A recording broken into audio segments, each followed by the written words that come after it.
Got recolored, of course. Oh, look, it's got a green one. Oh wow. And the Yeah, purple. purple. It's a really good Oh, look at Psylocke the sword. skin. That's And the cool. sword's really nice. Oh, cool. Oh, it's fun. How much is that one? That one? Oh, it's stuck in the, that one's stuck in the battle pass. Ooh. Yeah, at least that's what it looks like. It's like the Invisible Woman they put out. It might even have its own alt, you know, because she had her own alt too, and it was really cool.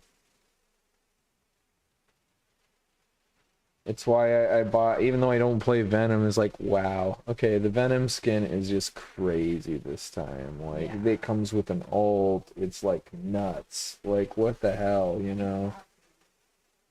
Purchase. I don't know, click it.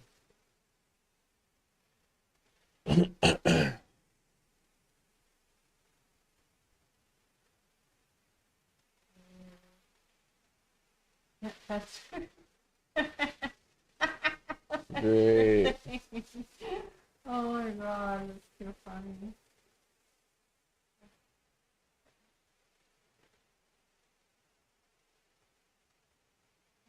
I'm sure it comes to randomly under awards. No, this is awards.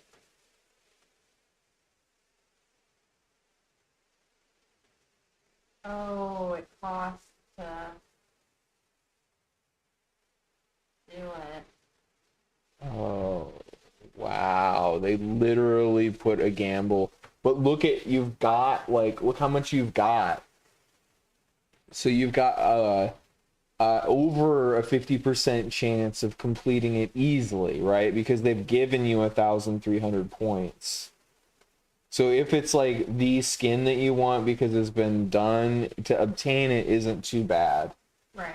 And it might be that it hits it at 800 or, you know, 1,500, but it is only 20. There's like a cap at 24. That's ridiculous. Yeah. But you'd have that much by the end of this bullshit. Yeah. Is so if it's one that you want, you just start going for it. Yeah, I do like it quite a bit. I know. The colors are super fun.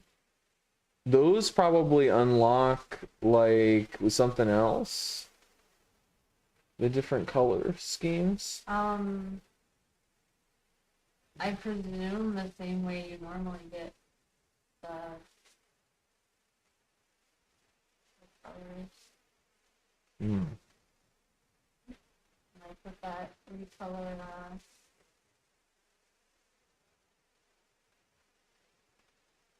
yeah, it's just those things again. Yep, which you could earn later. Yeah, exactly. Which is great. So that is a like that is a total buy. I mean, like that's a multi-skin. If you're, you know, you're already playing Psylocke, but like if you're up for it, if you want It it. might be, it's really cool. It's not like they're like saying you're gonna pay 2,400 maybe. Maybe. Yeah. I don't know, I'm not really a gambler. I'm very hesitant. Don't worry, it probably costs more and more and more. It won't feel like gambling. It'll feel like losing. Yeah.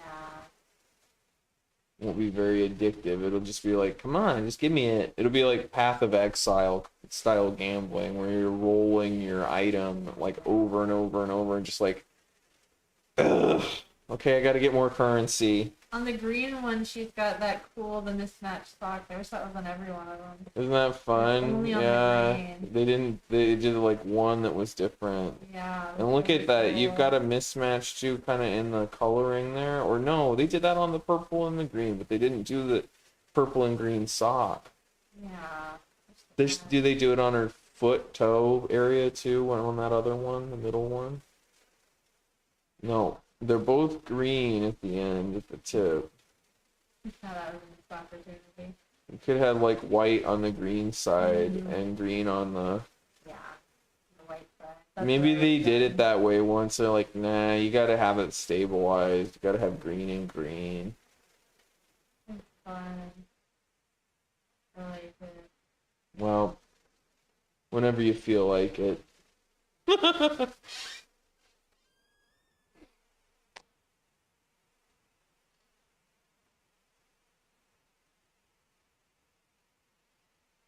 Oh, here we go, right?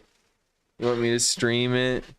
You gotta stream the gambling. I mean, like, what else is it good for?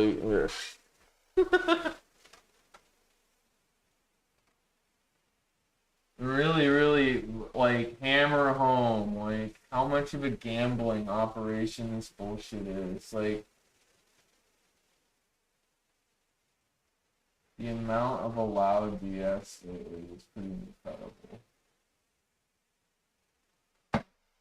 Okay, let me pull this thing up over here.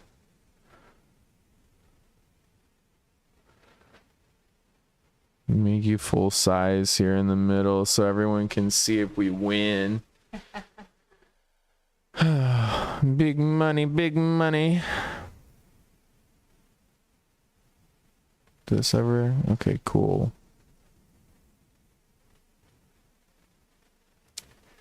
All right. We got it set up. All right, are you ready? Yeah.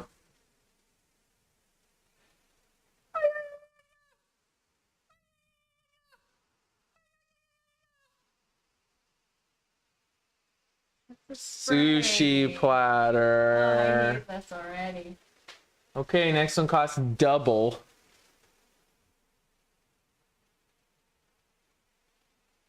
I just click around a lot until I nailed one. I try and like remove some, you know, it's the who shot the prisoner, and it's like, I might have had the dud bullet, not me.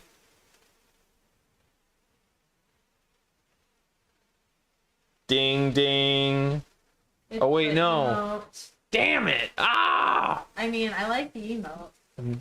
It's like, come on. 400. I spent enough. Okay, we're almost there. Oh no. It'll wipe me out. That's okay, you make more.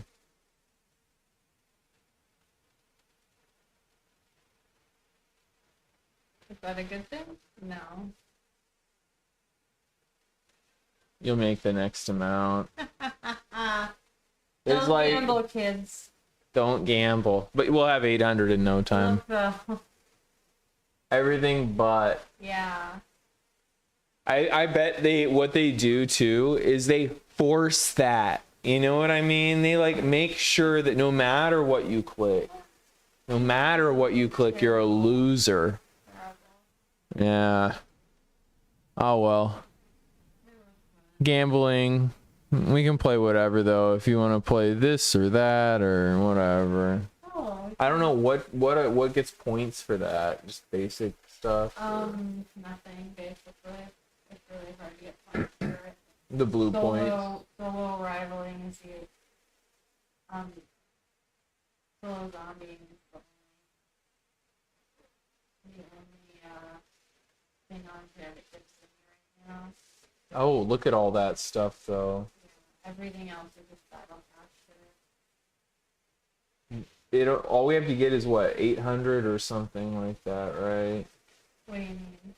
Are Oh, those for the blue thing. coins? Yeah. So that's half of it right there. Yeah, but I have to solo clear them. I can do it.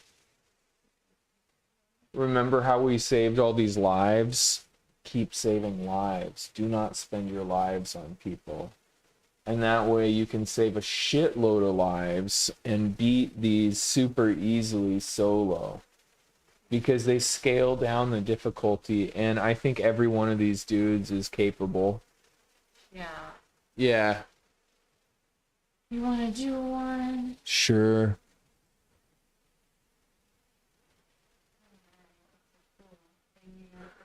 Thanks, it came with the skin. I'm gonna try shotgun build, see if I can do it.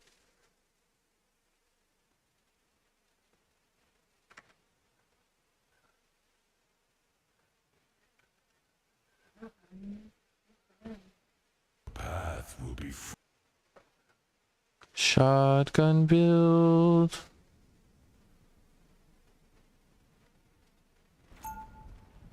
There we go.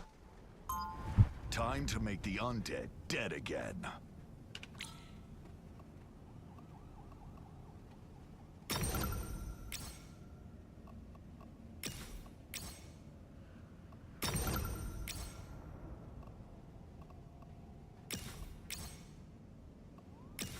Battle Fury burns!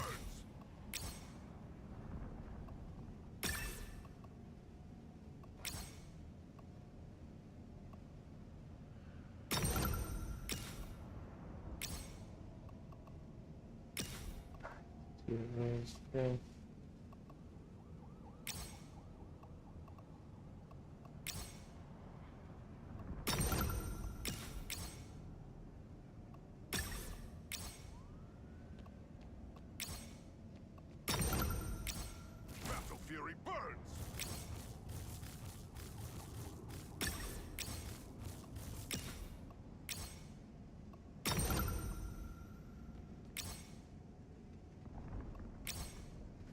Hell yeah!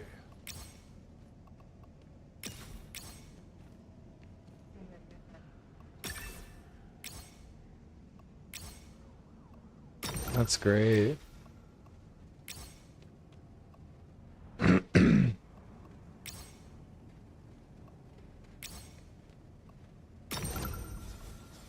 On the round damage, so I still have that.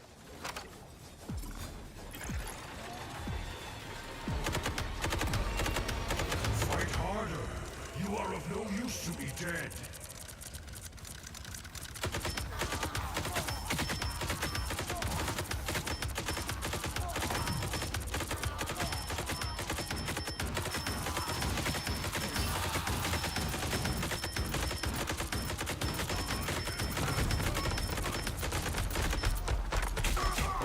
Oops. Champion has fallen.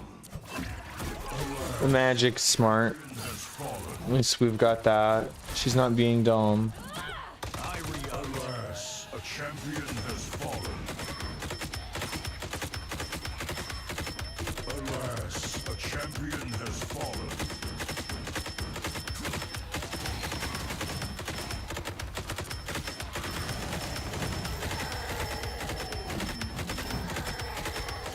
Alas, a champion has fallen.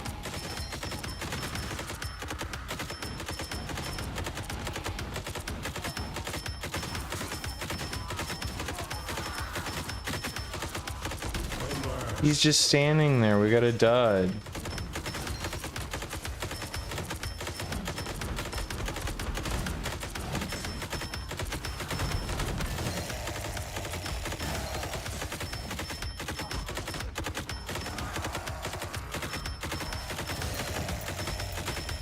Impressive. But can you repeat your success?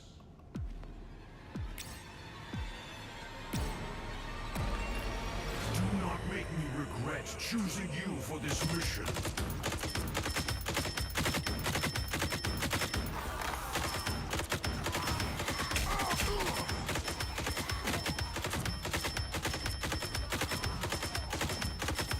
Alas, a champion has fallen.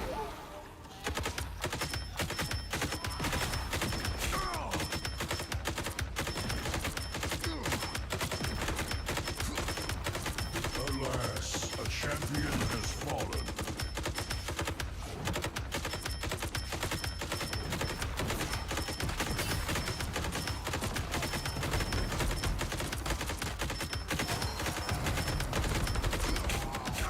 Alas, a champion has fallen.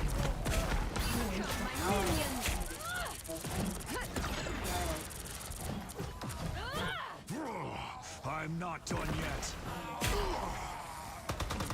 Alas, alas, a champion has fallen. Come, my minion! Survive They this! ain't seen nothing yet. Alas, a champion has fallen. Alas, a champion has fallen. Come,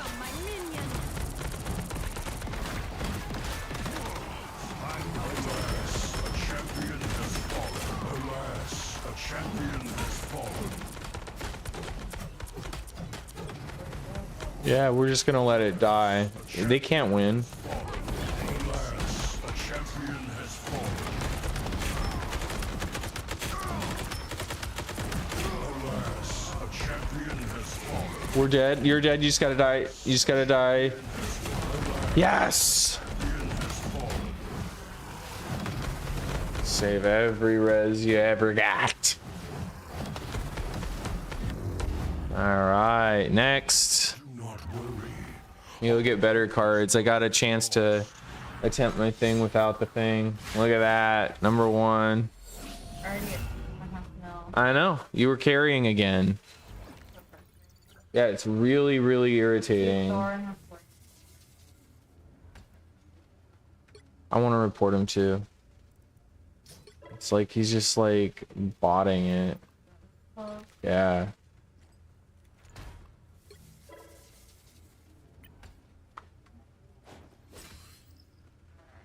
He's walking forward over and over again like a moron. He must be trying to like get points or something.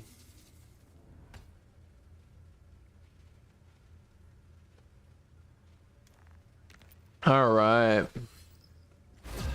My damage was pretty low. I'll do better next time. You have one task, my fist. Locate the Queen of the Dead and end her. But the path will be fraught with peril. I was made for this mission.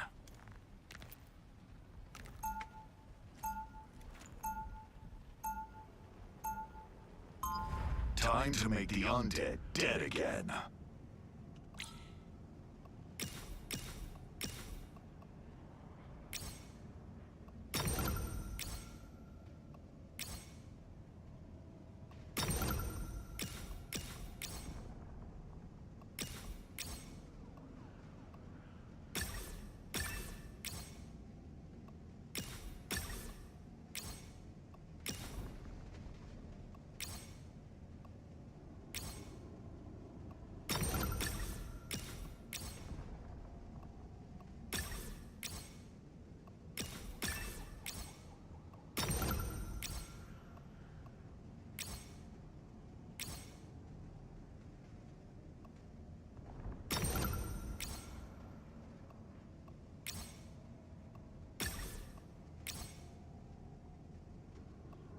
I was born ready.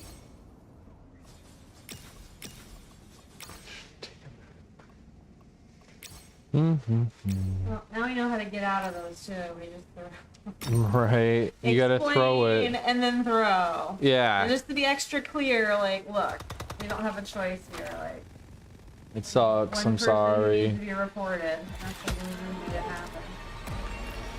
Do not succumb to the chaos.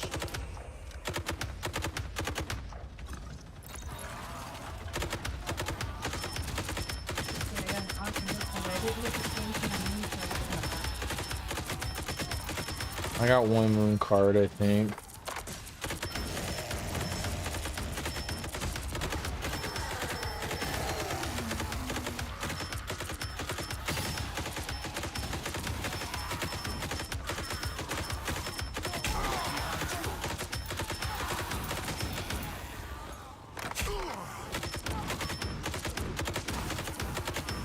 Alas, a champion has fallen.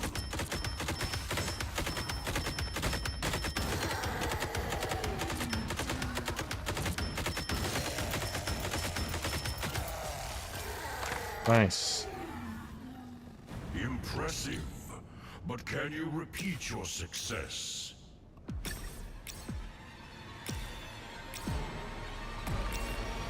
Life must prevail over death.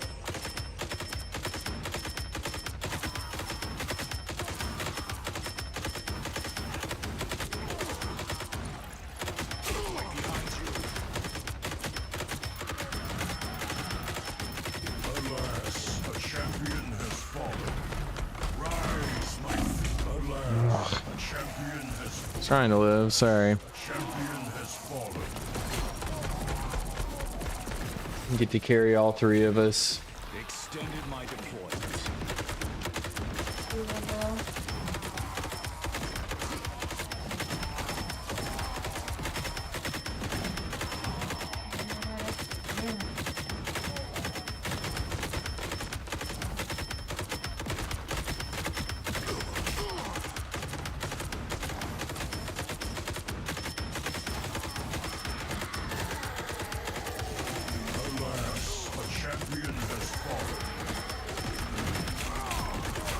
Oh my god, so much junk on the floor. I guess I need to like aim at the floor and right click. Remember to right click, you know?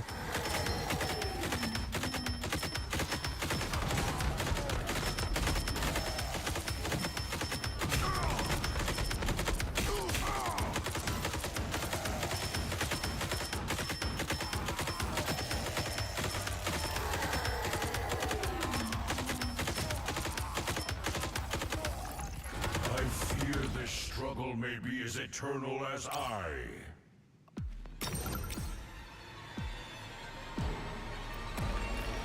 Fight harder. You are of no use to be dead.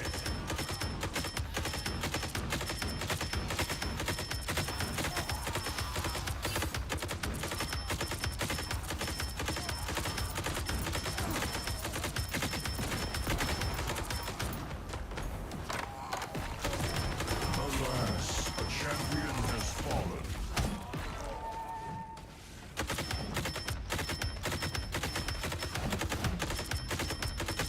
Alas, a champion has fallen. Alas, a champion has fallen.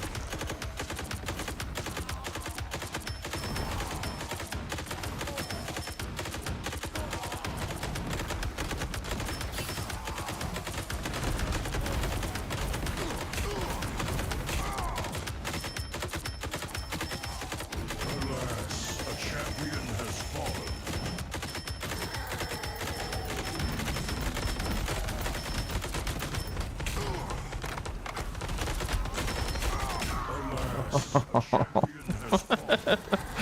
Ow. Nice, doing good. I'm not done yet. Alas, a champion has fallen. I'm trying to live through the poison. It is very difficult. Two of us are low damage too. One of us is kind of more up there with you, but you're number one. Alas, a champion has Need at least Oh my god. Cannot live through this. fallen. You're doing good. Alas, a champion has fallen. hard to pull them all out. Alas, a champion has fallen.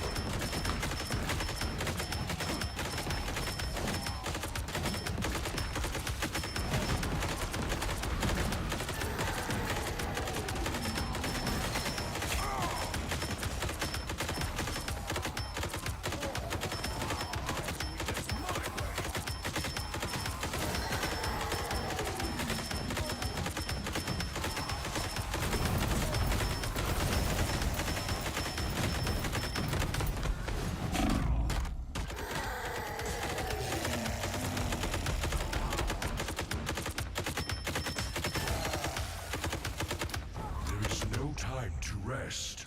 More undead warriors will soon arrive. Do not make me regret choosing you for this mission.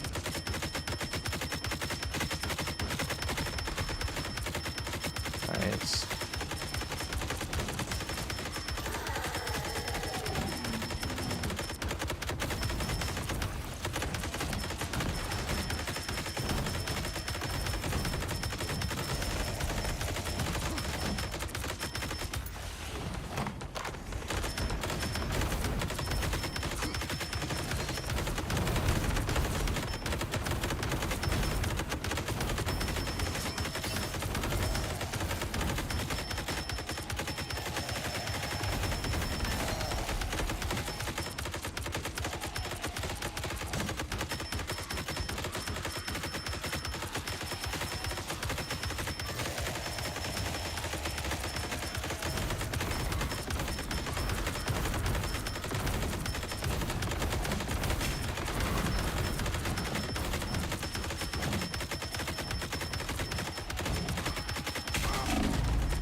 Alas, a champion has fallen.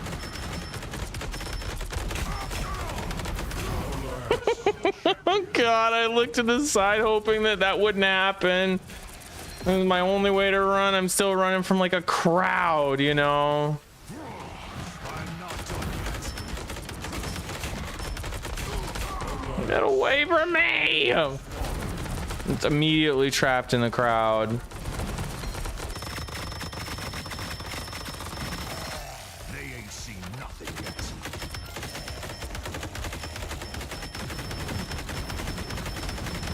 Alas, a champion has fallen.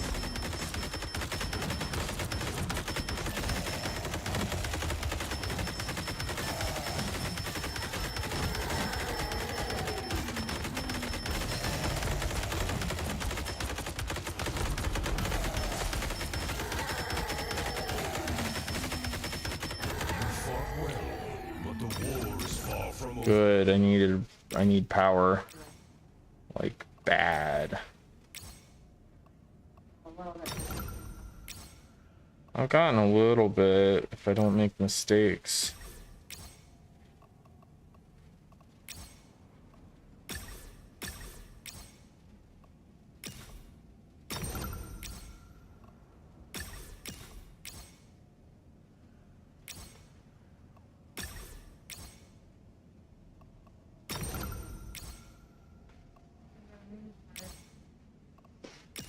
That's awesome.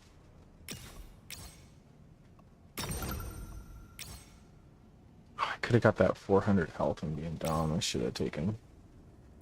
Should have taken it. At least it's minor. Like I'm...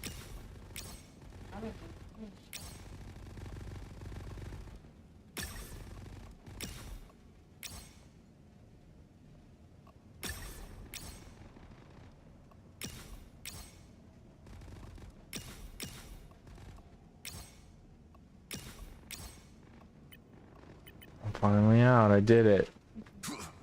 My health is very low. That guy who's got the high damage has all the green abilities equipped. Okay, good to know. We got most of the green abilities, right? You've got one green ability. You and the other guy have. Fight harder. You are of no use to me dead.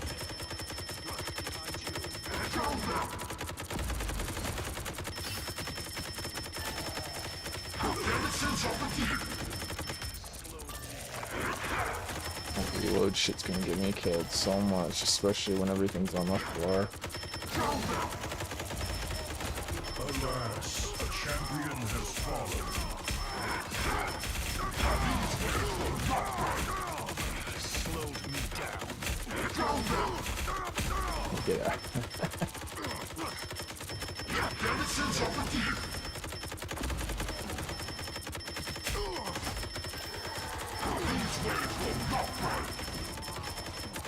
Wash our foes away.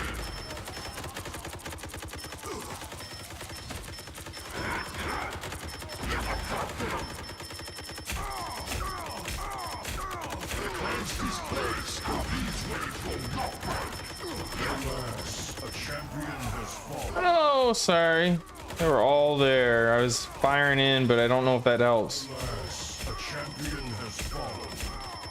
Rise, my fist of vengeance. The battle has only just begun.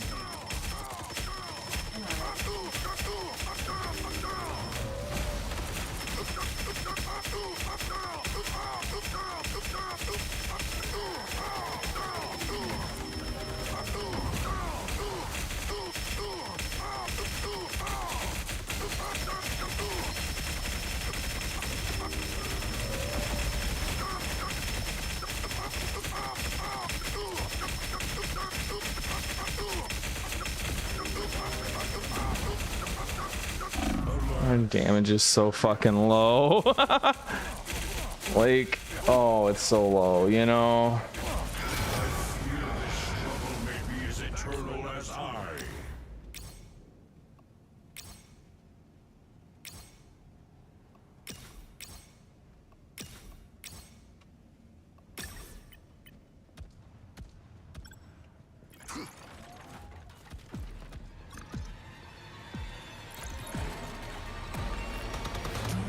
Now surpass the Choosing you fourth for guy. this mission.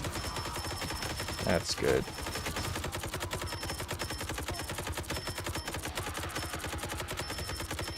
Like flying in the air. That's when they come at me. That's what my build does to them.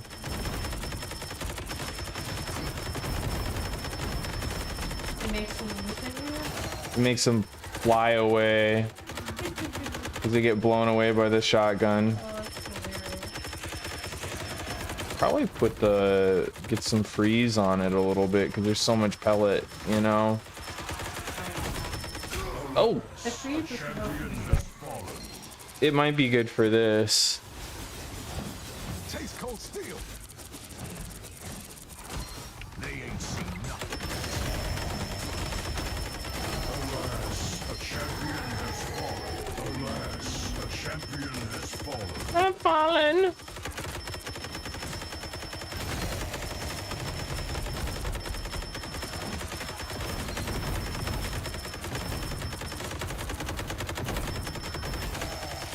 Life alert! I need your help. But can you repeat your success? Do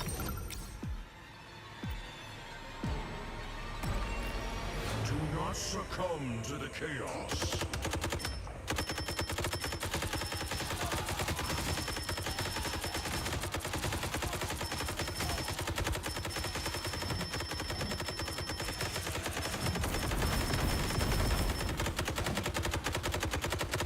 Whoa, whoa, what? what happened. That was a huge lag spike. It warped me an entire rubber band back and murdered my ass. Like, it warped me right into the fucking the poppers, you know?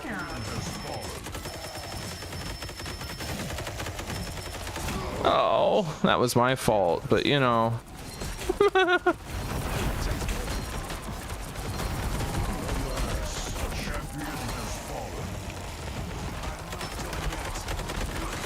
Let me out!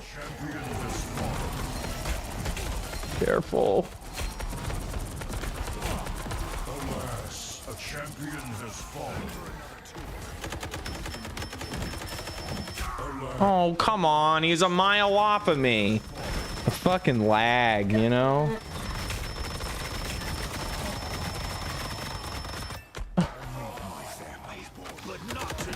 Man, I fucking hate the people. I don't have headphones. You're not real.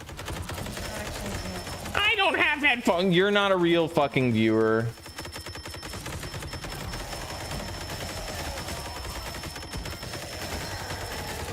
There is no time to rest. Get your bot to understand, you know, voice. Life must prevail over death.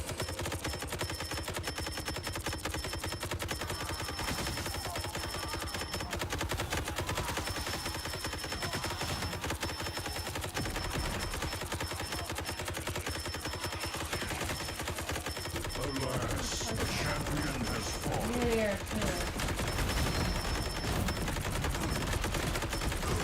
I want out.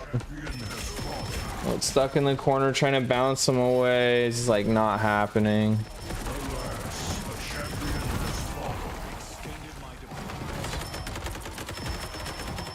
Oh, I'm dead from the side or something. Yikes.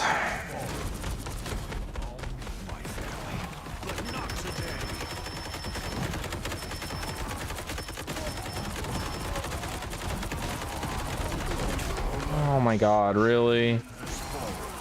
I'm running as fast as I can. I'm so fucking slow though. I'm like a little turtle. I wonder if everyone's playing Punisher and all they all got bored and play it all the time. Probably. Like, this is too easy. I need a challenge.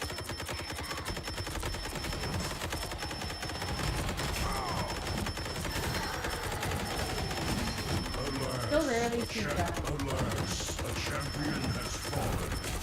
Oh my god. Champion has fallen.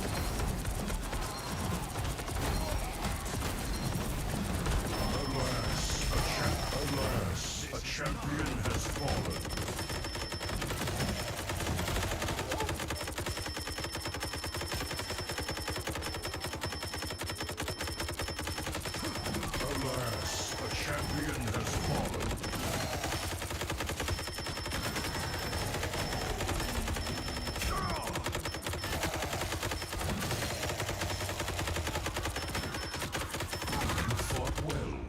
but the war is far from over.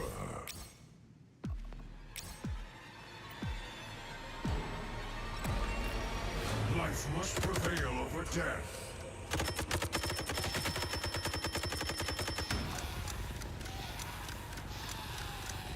What the heck is that? You gotta like wear it all the way down for it to reload, or else it just does shell after shell. That's so stupid.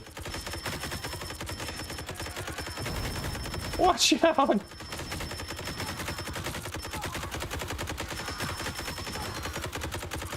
Oh, that thing was a crack them or something? Which thing is that? That big thing on the ground thing? Must. Maybe that's the thing he put out.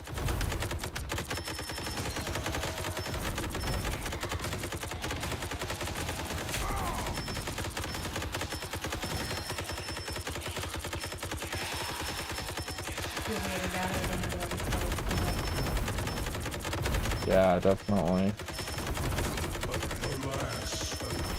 Oh, no, this isn't going well anyways. Fist of vengeance. The battle has only just begun. They ain't seen nothing yet.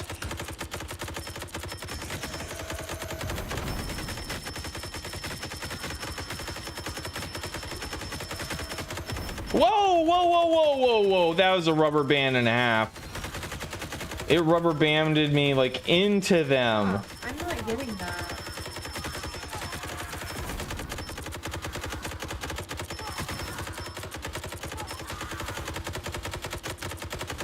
Impressive. But can you repeat your success?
Do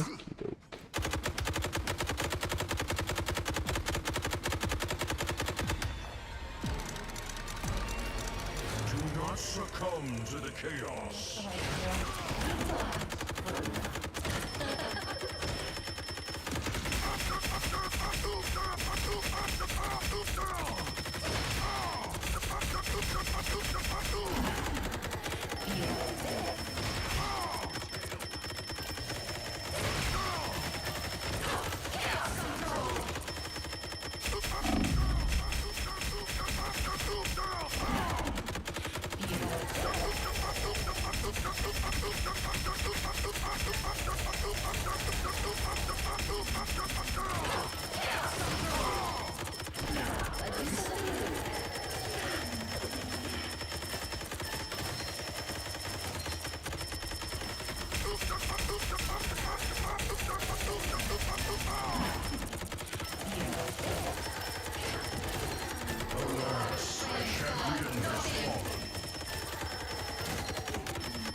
Are we going quick? That's the question. It's hard to tell. You're doing alright. Not quick, but...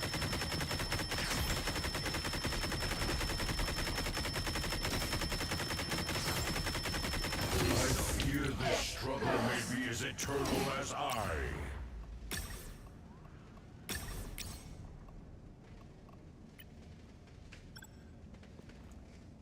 Damn, you know? I'm lowest damage, sadly. Fight harder. You are of no use to me dead.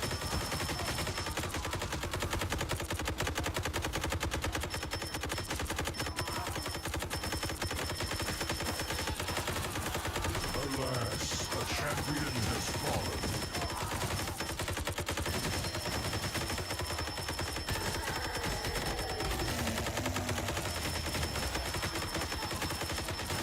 Alas, a champion has fallen.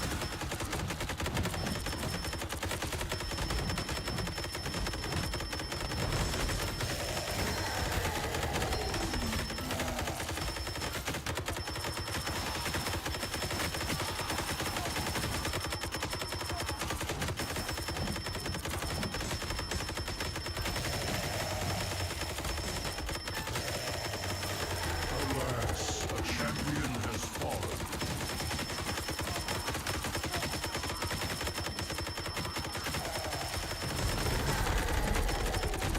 Alas, a champion has There's no time to rest. More undead warriors will soon arrive. Do not make me regret choosing you for this mission.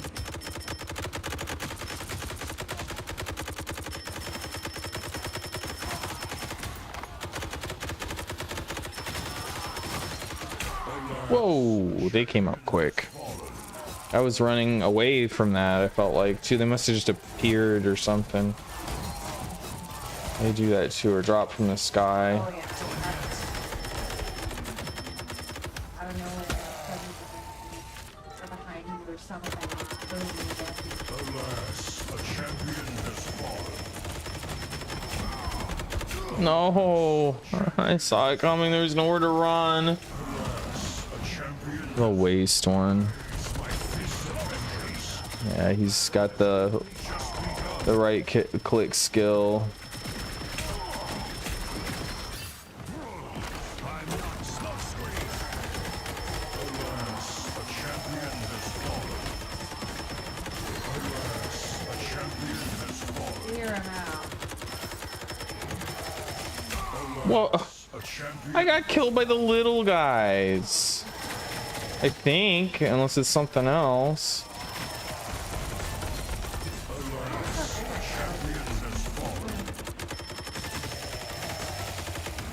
Oh, wait a second. I'm holding fire.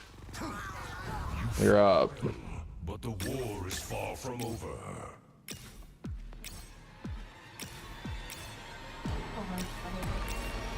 Do not succumb to the chaos.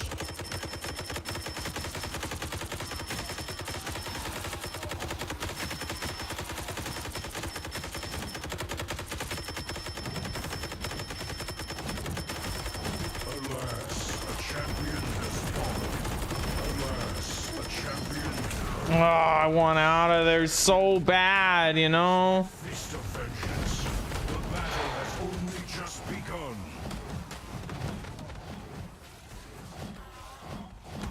Now I'm getting smoke screen.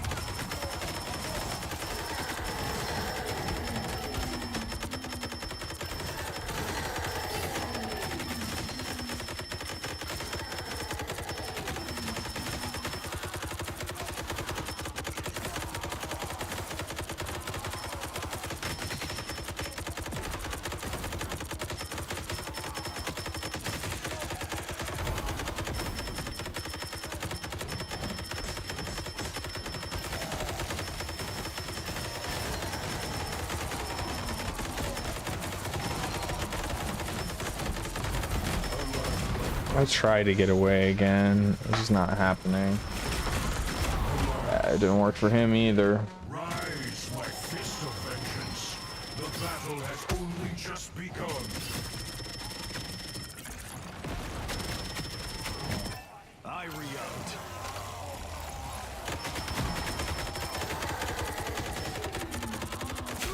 What? Champion has I got killed by the 4 guys. I have almost 5,000 health. Doing good. I'm not done yet.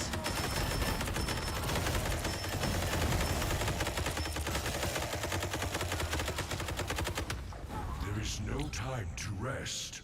More undead warriors will soon arrive. Do not make me regret choosing you for this mission.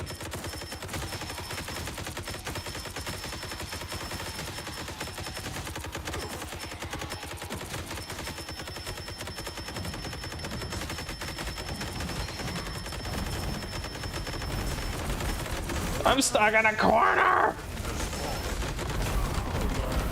champion has fallen. I just backed into the tree in the corner with 100 dudes exploding around me. Really congregated over there. Like all the enemies on the map. Oh my god. This guy is like no good, especially on the shotgun build. Look at our damage. It is piss. I know it's hard to manage the whole thing. Like mine's not good, but theirs is only 200 mil or something. Like it's nothing. I know we've got like single target damage up the ass, but like it still doesn't look like much when we went against. Killed in the back again. And they won't let us leave. On my own. I know. But you're literally the only one living. You're at the billion and everyone else is Like, trash. One more person a little higher up there to help here. I know.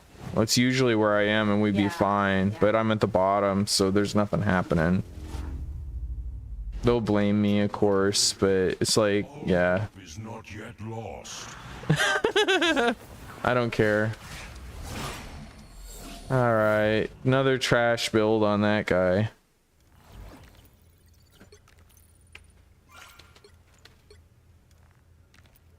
Next, if you wanna, or whatever you wanna do. Man, I put something in my stomach.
we pack our stuff up. We get into Belfast. And I get into the hotel. I put all my stuff together. You know, the streaming equipment. All right, ladies and gentlemen, We go to the, it's the late night Hassan watch. Watch him talk about Asmongold all day. Here we go. There's walking tours of Belfast and there's black cab tours of Belfast. And there's a really important significance for black cabs in Belfast because the Irish Catholics living in Belfast under British occupation during the Troubles, or also known as the protracted anti-colonial war, used black cabs to get around at times when the British government, when the British occupation would basically shut down all other forms of public transit for the segregated Irish communities. So like children would be able to get to school, to and from school, and all this stuff using the black cabs. And now there are still these black cab tours that they do where they show you the murals and show you the history and all this stuff, right? And these are the same kinds of black cabs that you have in England that you might be familiar with. And yes, the drivers who do the tours are from the areas and were involved at the time. Exactly. So it's did Hassan disable rewinds? No, I didn't.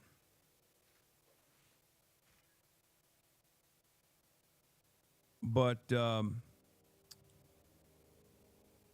what was I saying? What was I talking about? Dude, I'm so fucking tired. And it's not that I'm tired necessarily, but my brain is so fried. I have not stopped making content. Like even when I'm offline, I'm still making content because we've been filming a lot.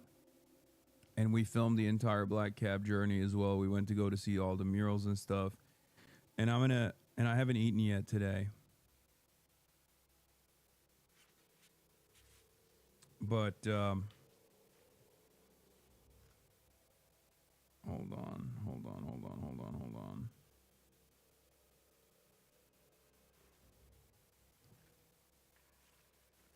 You were talking about paying my rent one time. Don't do it, brother. It's fine. Okay, you got it.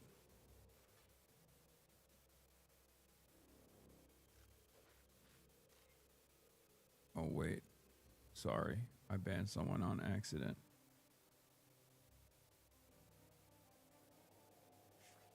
Brother, take a day and enjoy yourself in Ireland. No, it's not. I wasn't even fasting. I wasn't even fucking fasting today. I just didn't have time because we got off the train. We set up the broadcast, got in a black cab tour, filmed the entire thing, then went to an Irish school, like an Irish cultural center / school. I'm forgetting the names of all these things that we actually fucking that we did, but anyway, and then I shot a podcast, and now I'm here. Your granny hotel is now corporate. Yeah, I know. We went from granny hotel to corporate hotel, but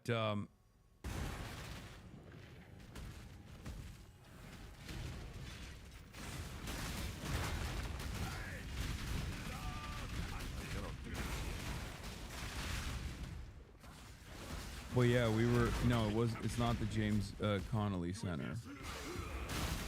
That's not where we were. It's a actual Irish language school.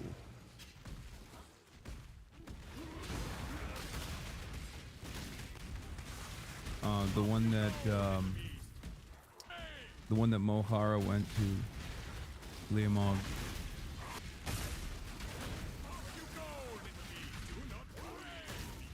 But it's named after a dude who was an architect. He's an Irish architect.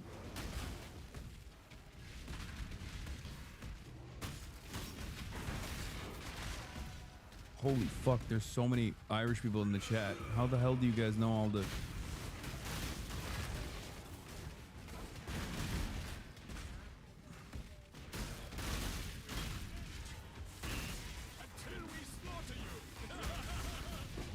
made my poor sister wake up at 5 a.m. to see you on March boarding the train. Thank you for taking the time. It means so much. Oh, hell yeah. This is an ugly hotel room. No, Gale Talked is just the name of like all the schools, right? Cultureland? I don't know. I'll figure it out. Anyway, listen.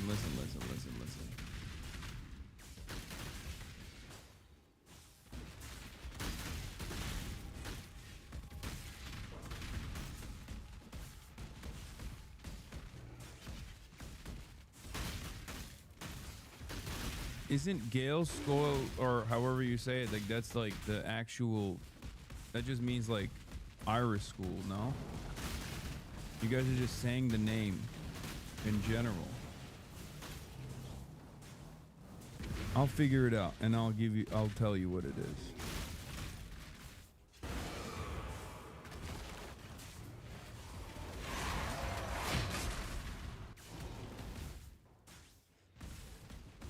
But I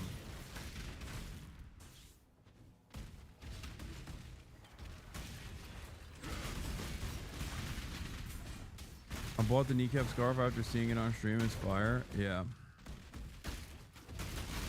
The school is Coleist Fersta. I don't think it is.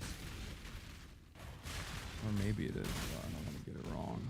I'm going to find it. I'm going to tell you. Okay.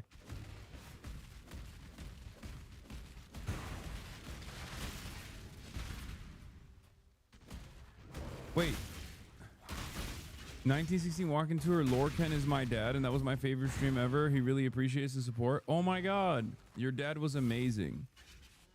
This community loves your dad. We love your dad.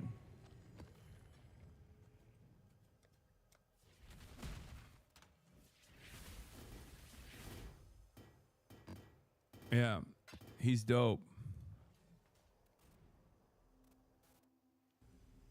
Kalaushta? Is that the one? I don't know if that's the one.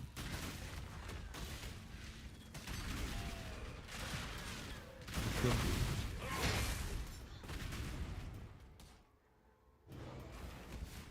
I think it might be, but I can't tell.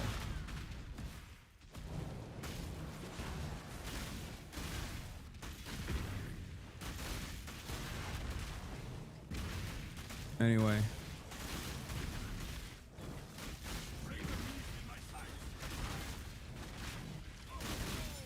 He's our dad now. Exactly. One live discussion. What? Yeah, Yasser Abu Shabab got, I heard. Rest in piss.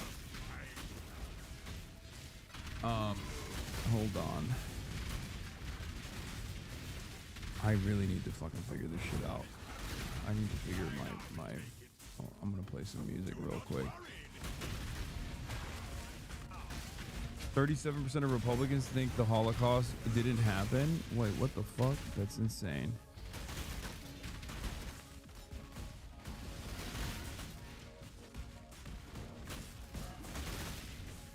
It's Gail Anad Mehicoil, I think. I think that could be the. That sounds. I think that's the one. I think you might have nailed it.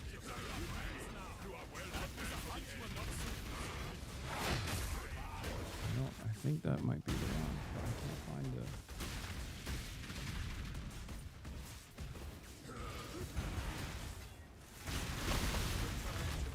the. Yeah, I think that's the right. I think that's the one. How was the 6 a.m. train, big dog? We didn't take the train at 6 a.m. We took the train at 10. We took the train at 10 because 6 was impossible. But yeah, hold on. You know what? I'm gonna blast off. Our fortunes grow. I'm gonna blast off real quick. Okay, and then I'm going to tell you guys about my experience with the Black Cab tour. Hold on.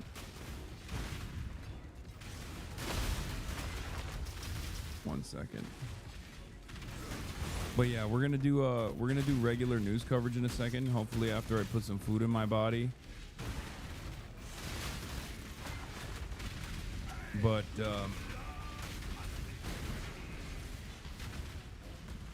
how was the train ride? It was incredible. Hold on. CNN Kalshi collab. Trump is incredibly racist. Last day in Ireland. Belfast nightlife with special guests. Twitch.tv/Hasanabi.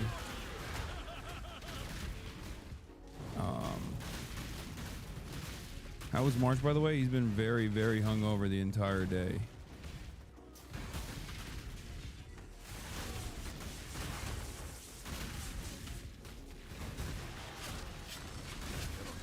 You got the playlist. Thank you for the playlist.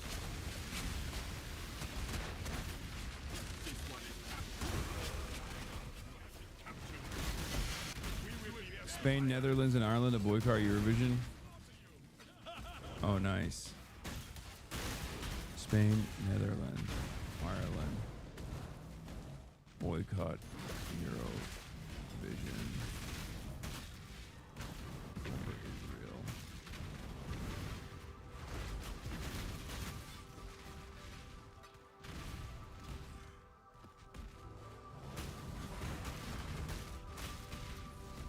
The idea of walls around the corner from where I live, absolutely insane unionist behavior.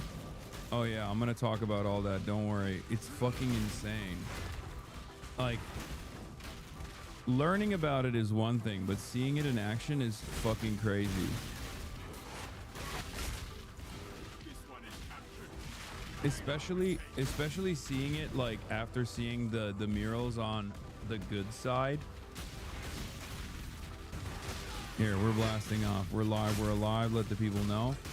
Seeing the murals on the correct side of politics and on the right side, only to turn around and go through the peace gate, which is what they're called. There's like, dude, Belfast is, if you live in Western Europe and you wonder what like segregation looks like in action, like visible segregation, come to Belfast. It is one of the most insane things to experience in person. Because like, look, I've read a lot about this stuff. I've seen the movies. I've seen the documentaries. Seeing the wall that the British occupation put in the middle of the fucking city is one thing when you see it in the news or in the movies or in the books. Actually visibly seeing this scar in the middle of this fucking city is insane. Okay? It's actually a really, really insane experience. It's like, is it like mini Gaza? No, it's very similar to the West Bank in many ways. Obviously not like current West Bank, but at least during the time frame of the troubles.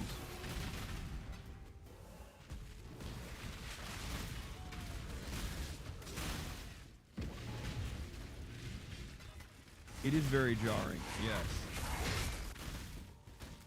I cannot do this yet. I also stayed in this hotel when I was in Belfast, and you know the entire Game of Thrones cast would stay there? No, I didn't know that. Anyway. I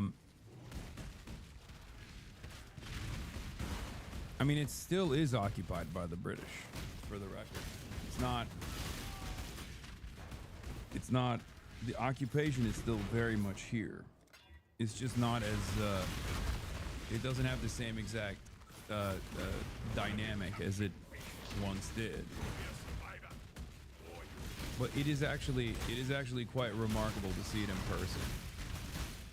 But after my experiences here in Belfast, I will say, if you want to know why Irish people are so pro-Palestine, or if they're always, why are they always on the right side of political causes, issues, why are Irish people so woke? Come to Belfast. You'll very quickly understand why.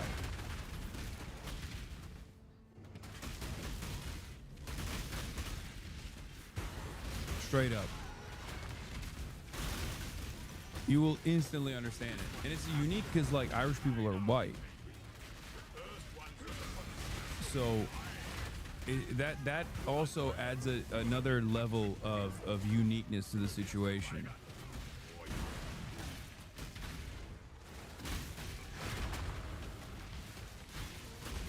Can you elaborate? I mean, yeah, we filmed all of it, and I'm very excited to show you.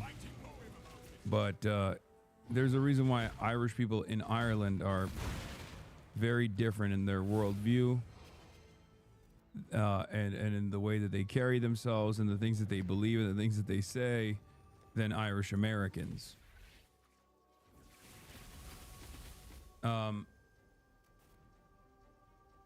The city is technically divided on Protestant Catholic lines, but it's not actually that. It's just more so people who suck up to the British or see themselves as British, the loyalists or the unionists, versus Irish people, oftentimes of Catholic background, that recognize that they're Irish and want emancipation from colonial occupation from the British. Whether it be the historic segregation, whether it be the systemic poverty that Irish people here were subjected to, or whether it be all the different forms of struggle that have taken place against said British occupation. It's a really, really interesting place to be. It's a really interesting place to experience.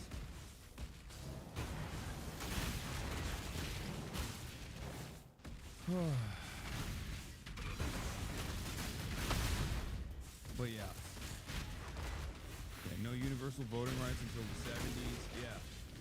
Initially, the British people were like, oh, initially the British government was like, oh, let's give, yeah, sure, we'll give you voting rights, but only if you have a job, if you have, if you're like a landowner.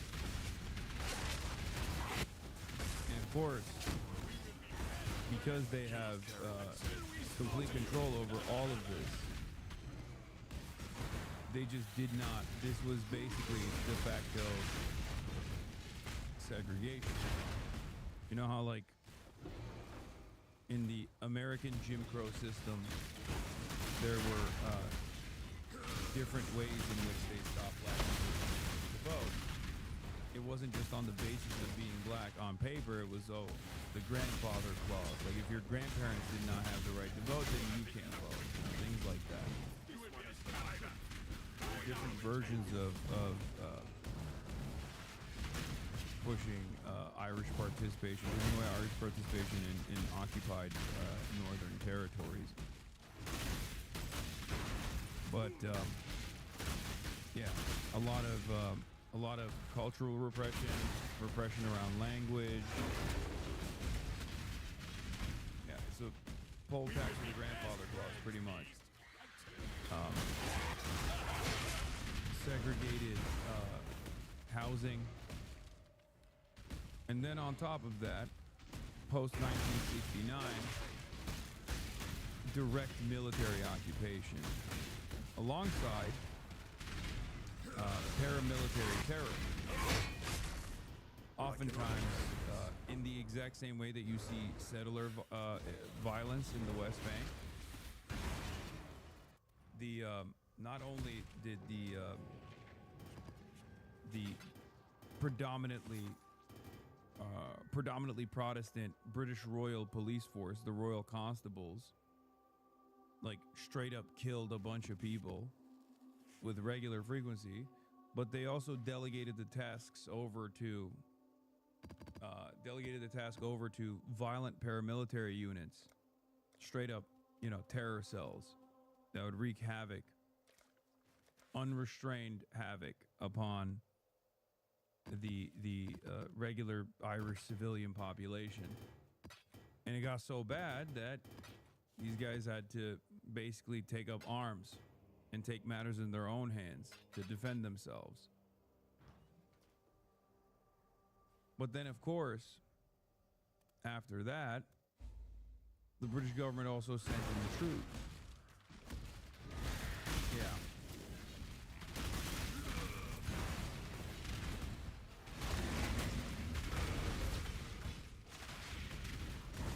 The Loyalist terror cells still exist, now doing drug running, Sandy Row and Shankill areas near the city center. Interesting. I cannot do this yet.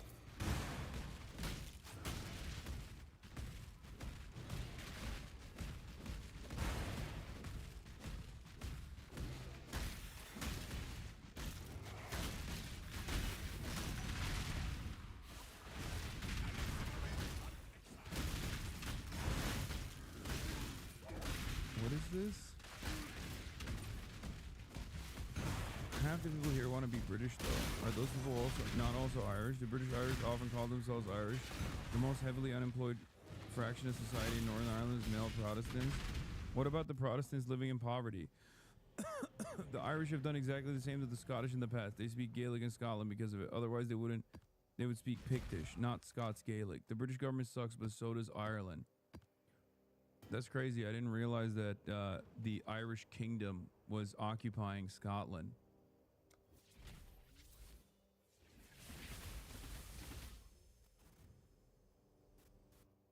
It's news to me. I didn't realize that the Irish Empire currently had control over Scottish territory in the same way. And they used the Irish pound in Scotland. Also, what's ironic about what this chatter is saying is you guys were wondering, like, what is the mindset of the loyalist or a unionist piece of this?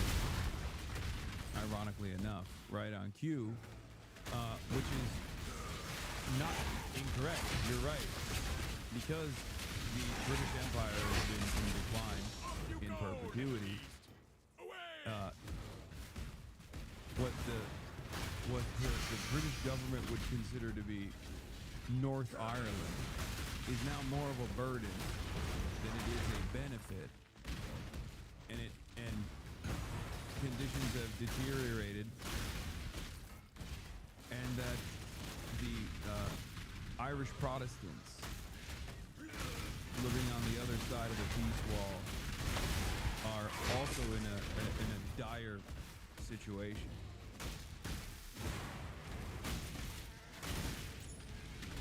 So Irish unification would be beneficial for them more than whatever this current formation is.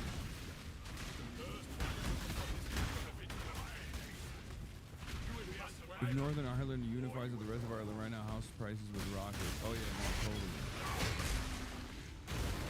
Definitely.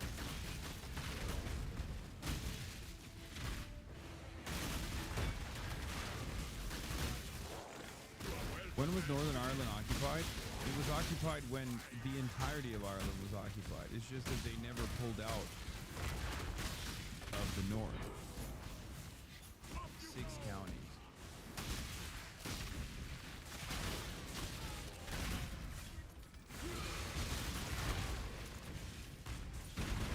So,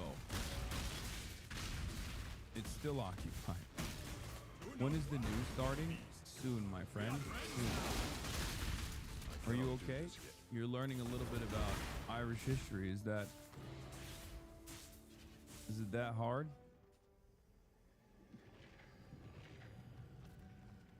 Did the same cab tour when I visited last year. Guide grew up in the area and went to prison for alleged affiliation with the IRA. Was an absolute legend. Yeah.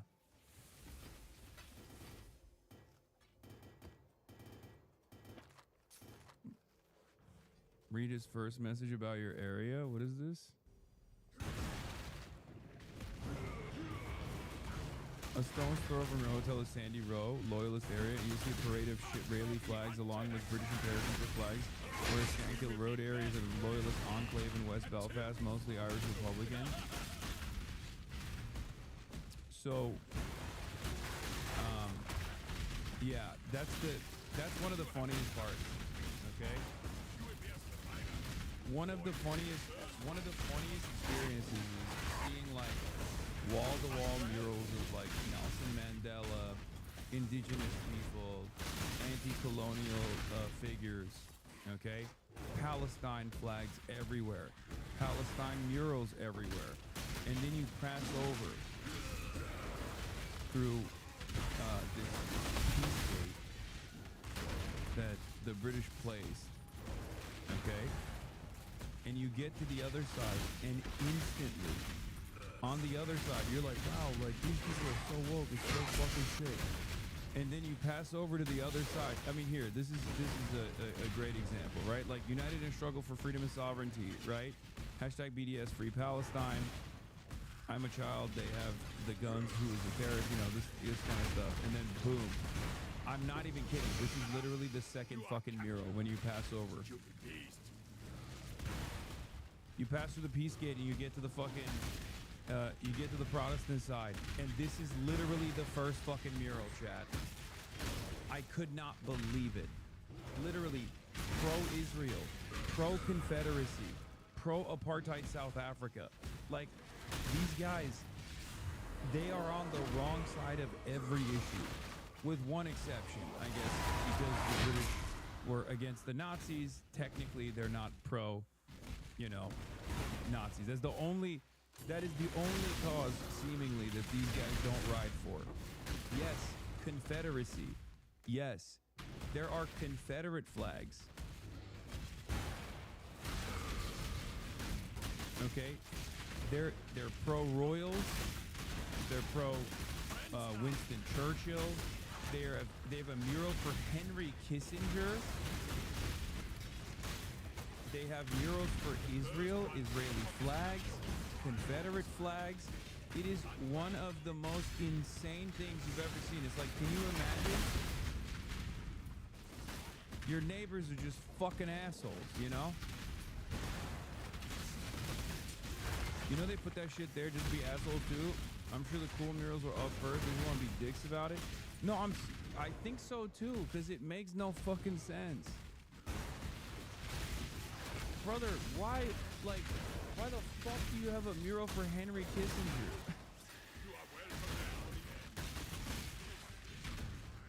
It's like this weirdly put together political ideology that these guys got together and decided on by being like, what's the thing that we can do to rage bait the Irish on the other side of the boundary? Like, how do we rage bait the fucking Catholics? Whatever they like, we're against it. It's here. The reason why this shit is so crazy to me, this especially is so crazy to me, is because the reason why this is especially crazy is because English people in the fucking UK are not this pro-Israel, or like there aren't that many British people that are pro-Israel at this point.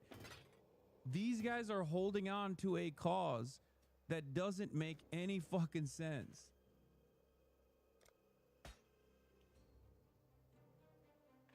Yeah, it's like inside the West Bank, you see murals for George Floyd, Nelson Mandela, and one step into Israel, they have them for Charlie Kirk. Yes.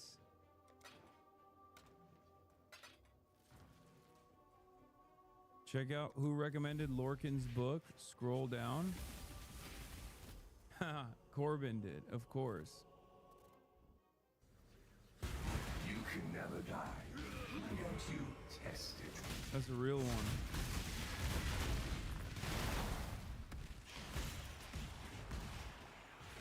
Loyalists decide that any cause that is in contradiction to Irish nationalism they support. There's no other rhyme or reason to it. No, literally, because it doesn't. There's not really like an ideological consistency to it at all. It's just what it is. Like if the Irish Catholic were fucking pro-Israel, which they're not, obviously, and they never would be. But if they were, it seems like they would take on the pro-Palestinian position just because they're like, oh, well, my entire worldview is just about reacting and being a reactionary to whatever you like. Can you explain that the Protestants are descendants of the English colonizers? Because I feel like the chatters aren't understanding. Yes. But my point is, they've been living in fucking Ireland for so long. They're just Irish. And not only that, but also, they're more reactionary than the average British person. They're taking on positions that the fucking British person's not taking on. Like, what do you mean? The Protestants are Ulster Scots. It doesn't matter. They're...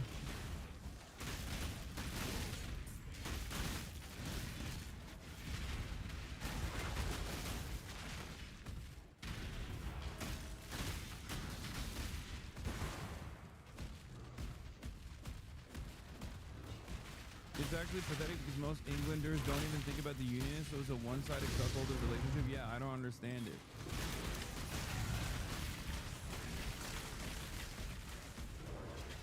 And not only do the mainlander English people don't give a fuck about them, but they also kind of see them as a nuisance, from what I understand, which is what makes no sense. Like, it's just so stupid. It's like being a Mexican Trump supporter.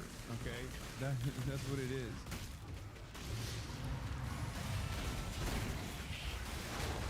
So I guess, you know, we are familiar with that kind of self-defeating ideology.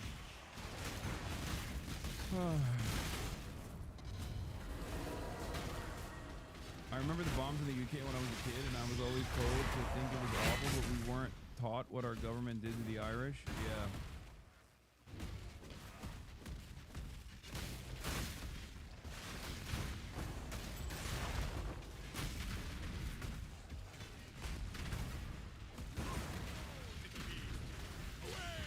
A very like silly way to live the world.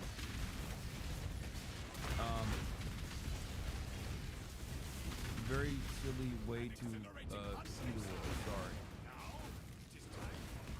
Google Shankill Road. I saw it, dude. I was there.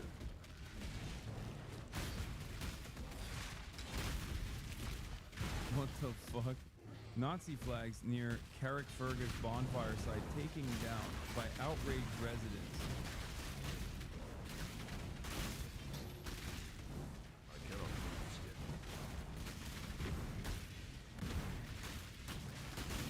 This is what I mean, dude.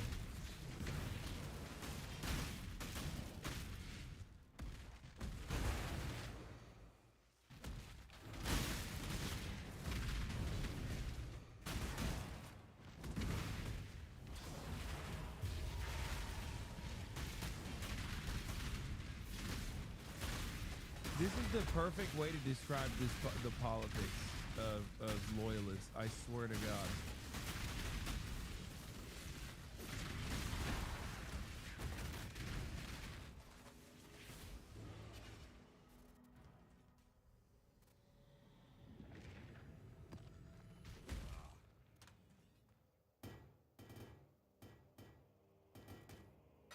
I was Irish living in a loyalist area with Israel flags everywhere. I never had any hassle though. Just kids stealing everything they can for bonfires.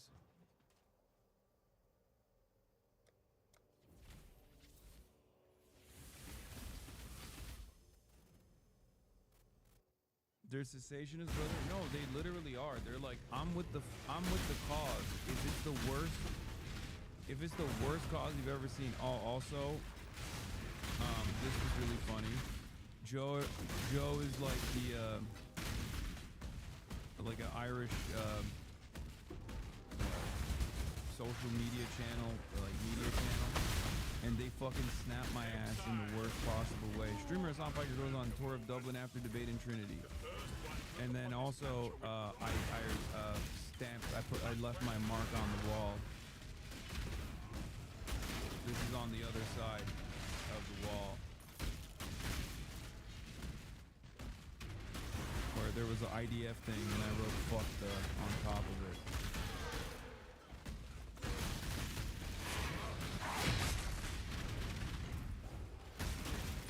There's a lot of criticism that the Irish government still trading, importing, exporting from Israel. What do you think about this? Yeah, I agree. This is fucking bullshit. I mean, I think that the Irish population is definitely not. The Irish population is definitely at odds. Is definitely at odds with the government. Until we slaughter you!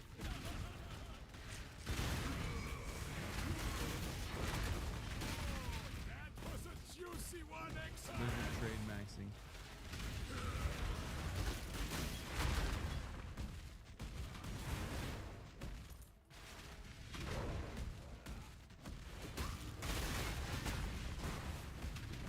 Anyway.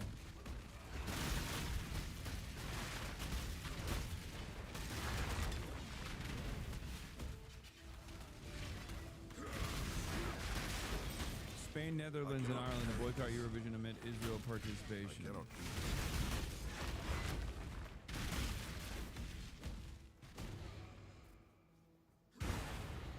We're doing it.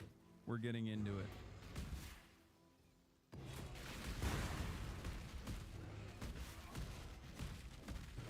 We're getting into it, and I'm gonna try to I'm going to try to order food real quick, because if I don't, I'm gonna fucking die. Fuck the healers. Breaking news tonight, Israel will be allowed to participate in next year's Eurovision Song Contest, but already a number of countries are indicating that they will pull out as a result of that decision. Let's bring in our arts and entertainment correspondent, Katie Spencer. And Katie, is this all threatening to descend into chaos? It is an absolute mess, to be honest, but it is a mess that's been brewing for many months now. From what I understand tonight, Slovenia, the Netherlands, Spain, Ireland, and maybe Iceland all will not be taking part in the next song contest. These are countries that have spoken about in the months running up to this the fact that they don't want to take part within the contest if Israel is going to be there. And actually, the EBU, the European Broadcast Union, had said that it was going to, in September, have announced these plans to have an emergency vote on whether or not Israel should be allowed to take part because of how it has fought its war in Gaza. That vote was called off when the ceasefire was announced. Instead, the countries today at this biannual meeting that's taking place that's closed to the public, they instead asked to vote on rule changes that the EBU has announced, which almost seemed a bit sort of a piecemeal effort to try and appease those who have taken issue with Israel still being allowed to participate. And that in itself, the rule changes have come about because Israel has been accused of unfair voting practices, of government funding, of advertising campaigns, which a lot of people, there was a huge backlash when Israel ended up coming in second to the contest because there have been some claims that Israel was funded through government agencies and a big advertising campaign on that front. But members today were voting on that rather than whether or not Israel should be allowed to take part. And if you look at the official EBU statement that's been put out tonight, you wouldn't really get a sense of just how fraught this conversation has been. They put out this statement saying members of the European Broadcast Union meeting today at the General Assembly in Geneva have backed a set of targeted changes to the Eurovision Song Contest rules designed to reinforce trust, transparency and the neutrality of the event. This vote means that all EBU members who wish to participate in the song contest and agree to comply with the new rules are eligible to take part. So basically this means that Israel can take part. But from what we understand, 11 of the countries there voted against this, and we are now seeing this stream come through of countries who are saying they will boycott. Ireland put out a statement tonight saying that they will not broadcast the competition. RTE will not broadcast the competition. RTE feels that Ireland's participation remains unconscionable given the appalling loss of lives in Gaza. From Slovenia, I've had a contact that's messaged me tonight saying the recent rule changes do not alter our view as a public service broadcaster. RTV Slovenia is committed to upholding ethical principles and they will not be taking part. The Netherlands put out a statement now saying what unfolded over the past year, including the infringement of universal values such as humanity, press freedom, but also the political interference that occurred during the previous edition of the Song Contest, crossed a boundary, they say, for the Netherlands and Spain. And Spain is really important because Spain is one of the big financial backers of the Eurovision Song Contest. They've said they won't be taking part. And following the vote today, they have just decided they will withdraw from Eurovision if Israel is past it. And good day. We are coming on the air with breaking news right now out of Washington, where Attorney General Pam Bondi and FBI Director Kash Patel are holding a news conference. It comes after the FBI arrested a suspect in connection to the pipe bombs planted near the RNC and DNC headquarters on January 6, 2021. Let's listen in. This investigation is ongoing. As we speak, search warrants are being executed, and there could be more charges to come. I'm going to let our U.S. attorney discuss that shortly. This was the work of multiple agencies working together. This morning's operation was carried out safely and successfully. We know that there are so many issues when you're issuing search warrants. Dangerous things can happen, and this was carried out safely and securely thanks to all of the people standing around me. They have worked tirelessly on this. Today's arrest happened because the Trump administration has made this case a priority. The total lack of movement on this case in our nation's capital undermines the public trust of our enforcement agencies. This whole case languished for 4 years until Director Patel and Deputy Director Bongino came to the FBI. The FBI, along with U.S. Attorney Bureau and all of our prosecutors, have worked tirelessly for months, sifting through evidence that had been sitting at the FBI with the Biden administration for 4 long years. Let me be clear, there was no new tip, there was no new witness, just good, diligent police work and prosecutorial work, working as a team along with ATF, Capitol Police, Metropolitan Police Department, and of course, the FBI. We are working every day to restore the public's trust. We hope that today is a significant step towards that progress. We'll share more information when we can and when it unfolds. I cannot stress enough how hard Director Patel and Deputy Director Bongino have worked for months to make our nation's capital safer and to make our country safer. I'd like to introduce now Director Patel. Thank you very much. When you attack American citizens, when you attack our institutions of legislation, when you attack our nation's capital, you attack the very being of our way of life. And this FBI and this Department of Justice stand here to tell you that we will... Sorry, I was looking all around the room and I found some fucking cookies. And I also ordered room service. Sorry, I was gone. But I was able to do it.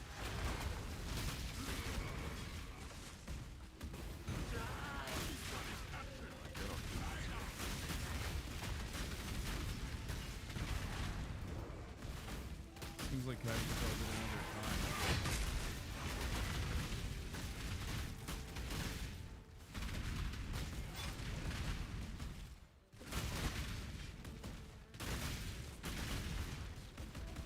I know that they're talking about the 2021 DC pipe bomber, but it almost feels like, judging by his vibes alone, it feels like he did it.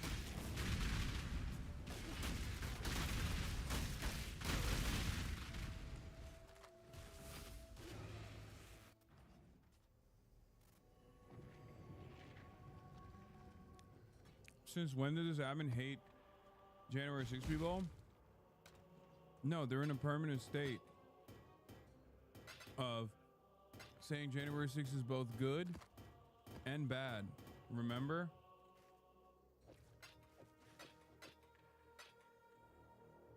God Slayer. It's both good and bad. Get with the program. It's both Antifa, but they also are patriots that must be pardoned. You don't understand. We'll always refute it and combat it. We will provide the safest country the nation has ever seen under President Trump's leadership here.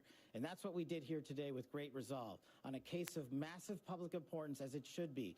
An individual who is now alleged to have placed multiple explosive devices to blow up multiple people and multiple officials, innocent civilians, is now arrested thanks to the brave men and women of the FBI and the interagency.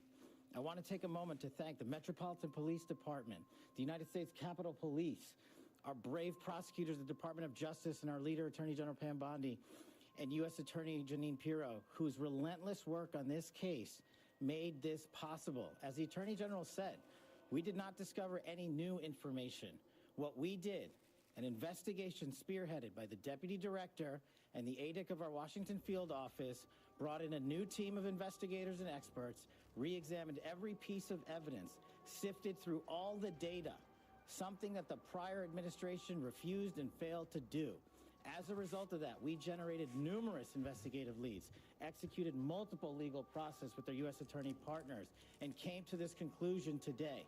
And that is why we were able to safely secure this individual into custody. Remember, we are dealing with an individual who is alleged to have made bombs.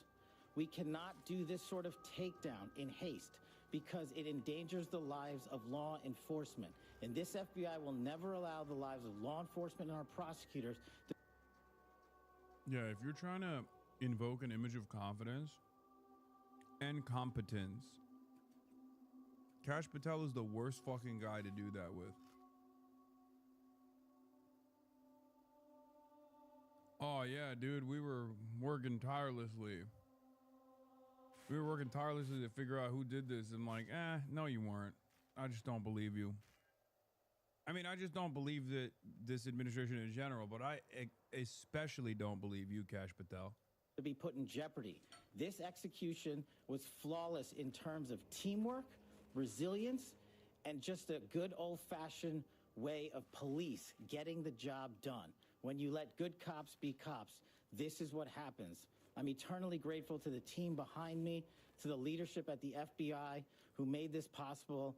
But I do want to highlight, when I introduced the deputy, he made this case and so many others, including Summer Heat, his priority to come in here and solve it for the American people. And today, I'm proud to stand here before you and say, we solved it. He will have his day in court. The American public and the world will learn even more information through the legal process. As we have committed under this Attorney General, we are the most transparent law enforcement operation in U.S. history, but we are also going to make sure accountability is delivered to its fullest extent. And that happens in the courts of law with our U.S. attorneys and our prosecutors. So we will divulge information when it is prudent and constitutionally permissible, while upholding the safeguards of this case to make sure that the people that this individual intended to victimize get the accountability they deserve, and most importantly, to deliver on President Trump's promise to secure our nation's capital and the rest of the cities in this country, to make sure that Americans are allowed to go out free and securely in their neighborhoods, and that people around the world are allowed to visit our nation's capital, and they now have that trust thanks to the leadership of the FBI, the Washington field office, and I'm honored now to introduce to you Deputy Director Bongino, who spearheaded this investigation. Oh my God, Dan Bongino's alive. Yeah. Turns out it's actually Dan Bongino who did it. That's why they brought him up to the stage. That's why he wasn't around. I thought Dan Bongino was dead. What a spectacular development, dude. I haven't seen our boy in a minute, you know? I was getting sad.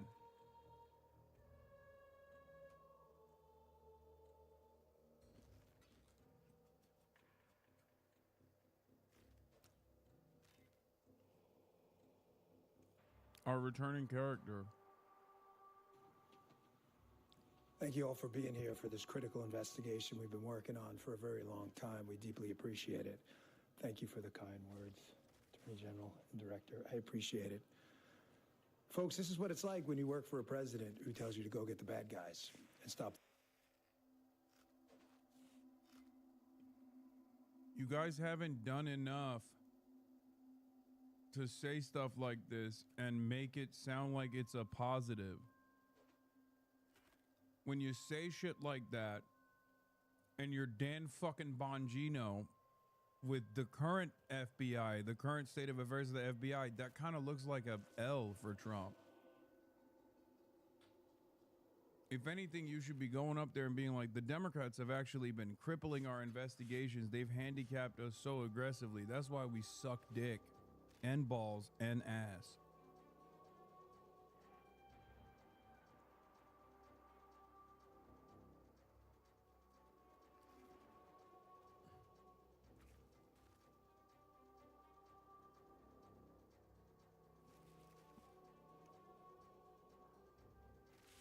Focusing on other extraneous things not related to law enforcement.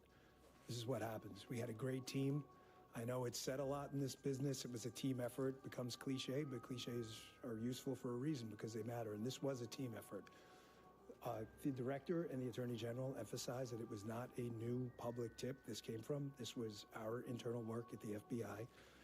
And I want to just really express my sincere gratitude to this attorney general and this president for allowing us the latitude. I spoke with Ms. Bondi. So what? Merrick Garland was like stopping the previous FBI or something? Like who? Like what were they? What were the motherfuckers doing for the past 5 years? Joe Biden was like, do not reveal the identity of the January 6th pipe bomber. No matter what you say or do, I will halt this investigation with all of my might.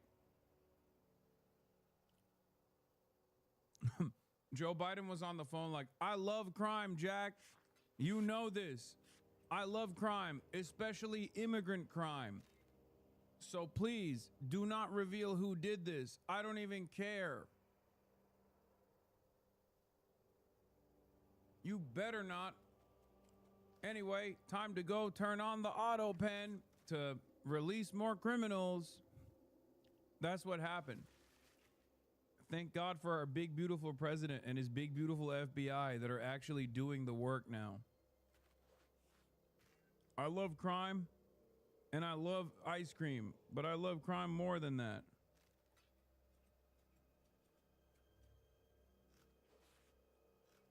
Early when we, maybe day 2, and I said, we're going to get this guy. And she said, yes, you are.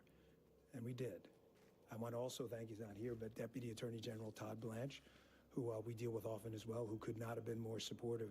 Whatever process we need, Judge Janine, Todd, and Attorney General Bondi, they were there. All you had to do, they were a phone call away. And their team was amazing. We actually never had to make that phone call because they were always responsive. Thank you, Judge, as well. You were amazing. Folks, you're not going to walk into our capital city, put down 2 explosive devices, and walk off in the sunset. Not going to happen. We were going to track this person to the end of... Do you officially endorse all crime? Always.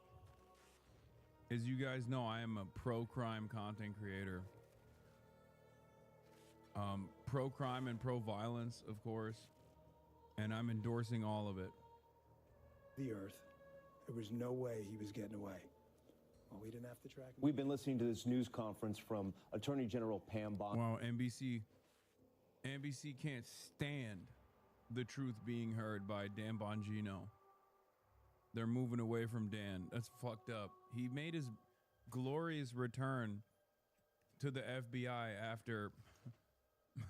after being away for months. And you're going to do him like this. NBC News, you're the reason why Dan Bongino no longer wants to be at the FBI.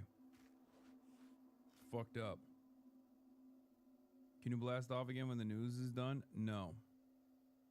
This is a horrible way to spend time in Belfast. 4x speed the news. So cool. Crime creator.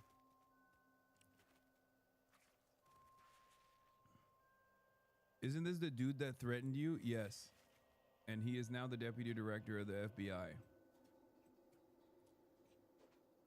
And the director of the FBI, Kash Patel, that Brian Cole Jr. has been arrested for using an explosive device. They accuse him of planting those pipe bombs back in 2021 at the Republican and Democratic National Headquarters in D.C. Remember, these were pipe bombs that were placed just before the January 6th Capitol riot. Joining us now in studio is both Tom Winter and Laura Jarrett. Tom, I'm going to start with you. They had released surveillance video that we've seen. They released surveillance photos as well of the pipe bombs, of the sneakers. Little by little over these years, they've sort of released some evidence, but it was a cold case for a very long time. Do we know what sort of broke here?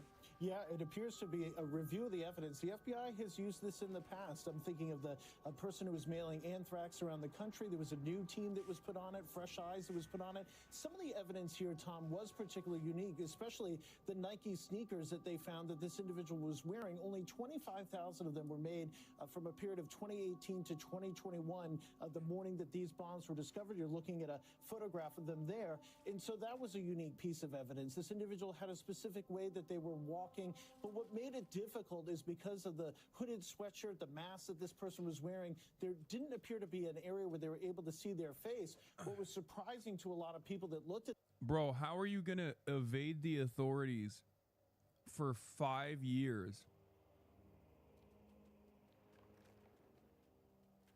Only to get got by your exclusive sneakers that you were wearing. Like, sneakerheads are so silly, bro. Oh, let me wear my favorite exclusive sneakers to this pipe bomb.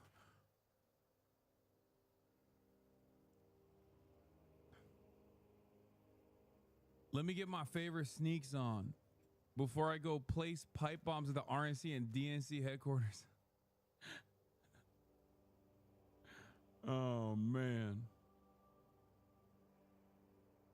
I guess it's not that exclusive. What is it? How many of these shoes exist? Like what, 25,000?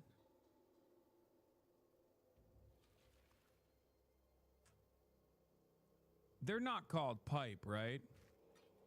They're not like Nike pipes. That's too on the nose.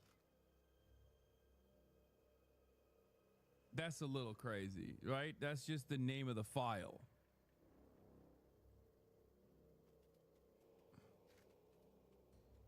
Like, he wasn't wearing shoes that are branded as Nike Air pipes as he was on his way to go put fucking pipe bombs.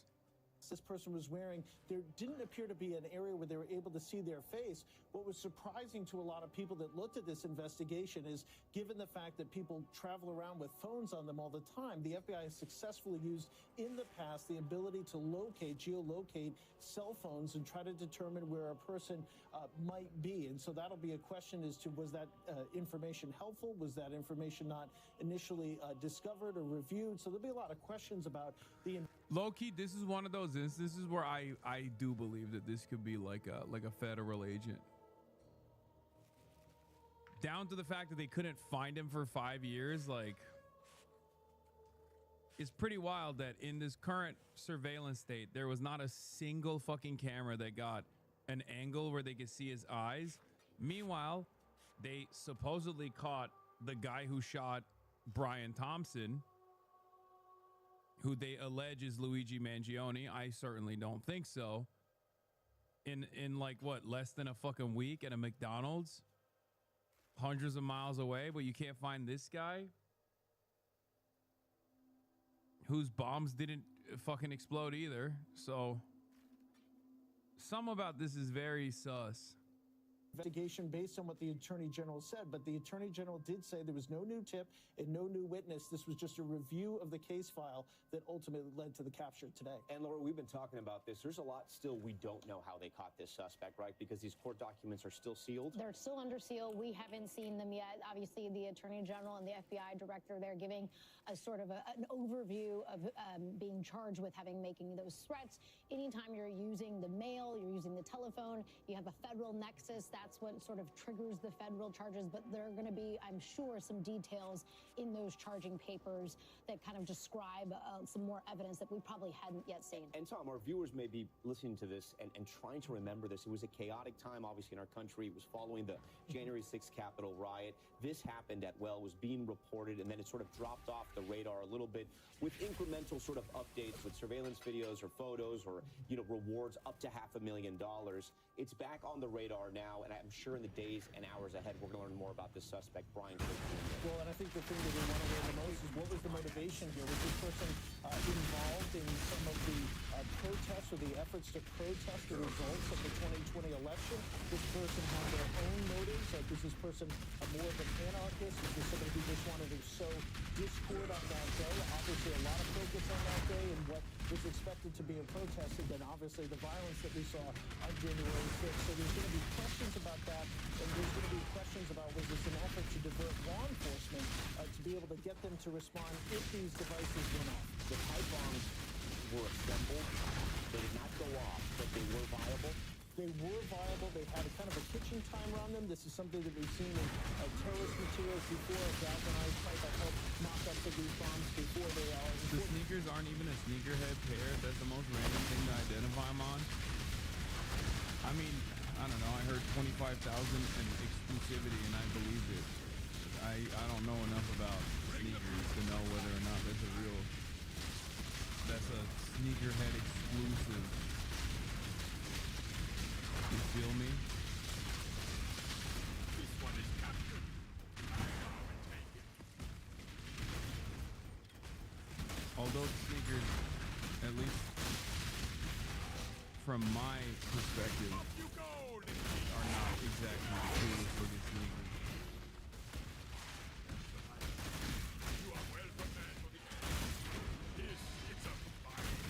Like, if you're gonna put pipe bombs at the DNC and RNC headquarters, you gotta go with the Margiela tabby. You know what I mean? Which is not a sneaker, but or at least, like, if you're gonna go sneaking with a sneaker, go with the Gats.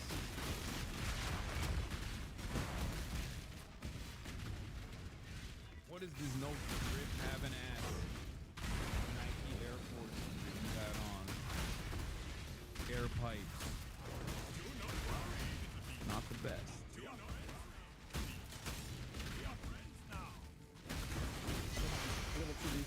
Laura, before we get off the air, what are the next steps in the legal process here? He's going to be an attorney if he can't hire one? Yes, he will be presented in court. He will have his first appearance, and then we're off to the races in terms of discovery, and we'll learn more information about his background. And then, Tom, real quick, we only have about 30 seconds here. There were so many conspiracy theories about this sort of crime, and maybe these will be put to rest now. Hopefully, once we get those charging documents, we'll get the details that Laura Yeah, talked we're gonna about. fucking find Hopefully out we'll get that some he's information on the motive, and as they said, a federal law enforcement officer. Except we'll never find that out if that's the case. Obviously. Do crime in New Balances so they only look for dad's law? Ooh, I never thought about that. Bro, you have no swag. Pull up the photos of him, y'all. Brother, what do you mean pull up the photos of him? I'm in front of you. I cannot do this yet. Like, if you're gonna say I have no swag, you need to literally, if you think I have no swag, you have to point to why I'm swagless currently. Pull up the photo, bitch. You pulled up the street. You're here right now. What's the problem? Perhaps it's because you know I'm swagged the fuck out.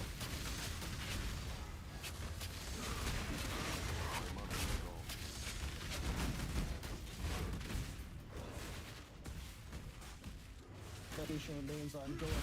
Hopefully that informs us of what happened. Tom and Laura, we thank you so much. Don't make it clear, Fat Man 2017. Okay, that's from 2017. You have to go back that far, then it don't work. If you had to go that back, if you have to go that far back, there's cyclical, there's trends.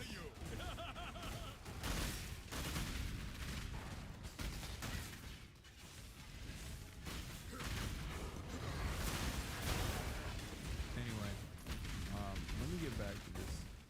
Let's see where CNN is. I'm sure they're covering this still.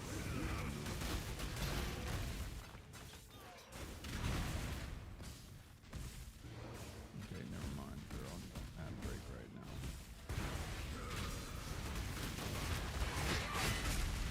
You're lucky your moral vest looks good, otherwise not as much. Swag the fuck out, 40 years old, yeah.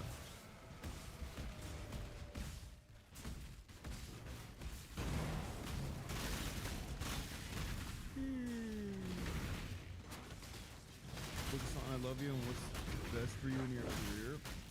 But I am gonna be a realer with you. Your fashion and drip is consistently and offensively bad. Yeah. I don't think so. There's always gonna be hits and misses. So I think my fashion is fine. Wake up, Hoslaw. Chatter. I'm not alright. I need to put food in my mouth. The cookies that I just got,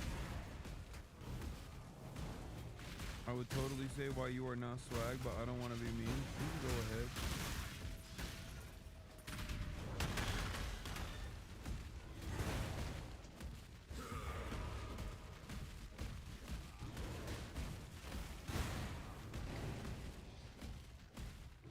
I'm waiting for my room service. You're old? Wait, what?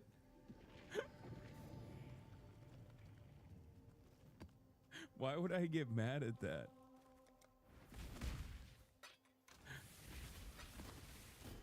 You're old, nothing can make you swag? Okay. Fair. Hail God. Hail Godslayer. Okay, true. Except you have a 2015 account, so you're probably older than me.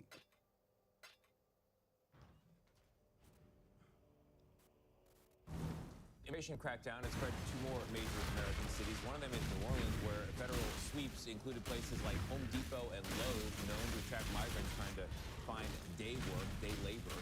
It comes as the president continues to criticize Somali Americans as well, living in Minneapolis.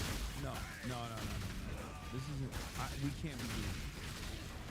Okay, I'm sorry. You can't be saying he's criticizing Somali Americans. No, criticizing Somali Americans would be like, oh, have you seen Somali Twitter? They get real crazy. That's a criticism of Somali Americans, right? Saying every Somali living on U.S. soil is a garbage person that needs to be forcibly removed from the American boundaries immediately. They're all fraudsters. They're all fucking criminals. They're all garbage over and over again. That's not criticizing Somali Americans. That's just, you're a fucking racist. You're a white supremacist piece of shit. I don't like when people do this stuff in mainstream media where they have to like sane wash Donald Trump. Because otherwise, if you recognize that the system is collapsing by being truthful about Donald Trump's behavior, then all of a sudden it's like, it's almost a recognition that things are really bad. After all, we got the fucking president saying incredibly racist things about a group of Americans of Somali background that are around 300,000 people living in U.S. soil. It's messed up. Say the fucking truth. St. Paul, and agents are cracking down in that community as well. We've got correspondents in both cities, and we'll start with Katie Weiss in New Orleans. Federal agents fanned out across the New Orleans metropolitan area Wednesday. Social media showed them arresting people in a Home Depot parking lot and outside a gas station next to a Lowe's home improvement store. Multiple people captured the moment they targeted workers on the roof of what appeared to be a residential home. After several law enforcement vehicles stopped in front of that house, the men on the roof can be seen quickly pulling up their ladder as armed agents surrounded the property. During our coverage of the operation Wednesday, we ran into Border Patrol Commander Gregory Bovino. How many people folk did you detain today? Still counting. A lot and still counting. He has become one of the faces of the Trump administration's nationwide immigration crackdown after similar controversial large-scale arrests in other cities, including Los Angeles, Chicago, and Charlotte.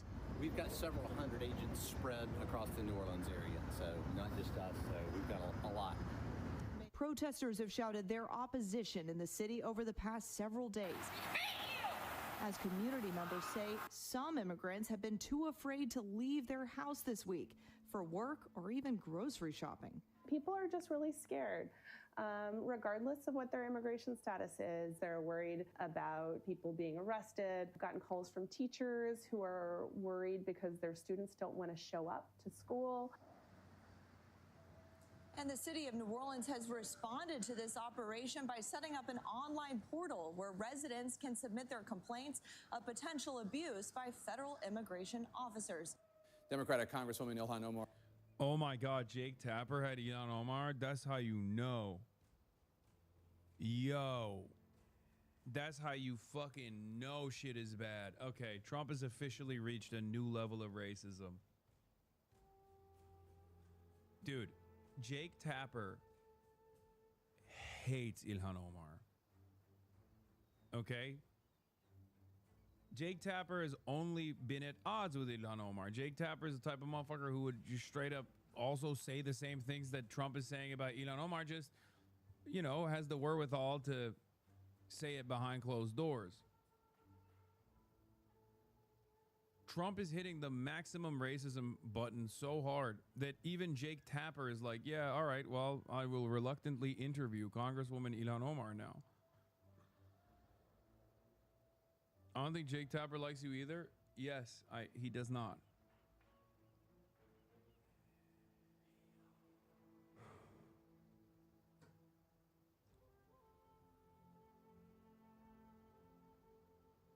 I saw a clip of Asman on Twitter going on an insane racist tirade against Ilhan to the level of bigotry you'd expect from Fuentes, and it's funny how 4 years ago it had resulted in an indefinite ban on Twitch.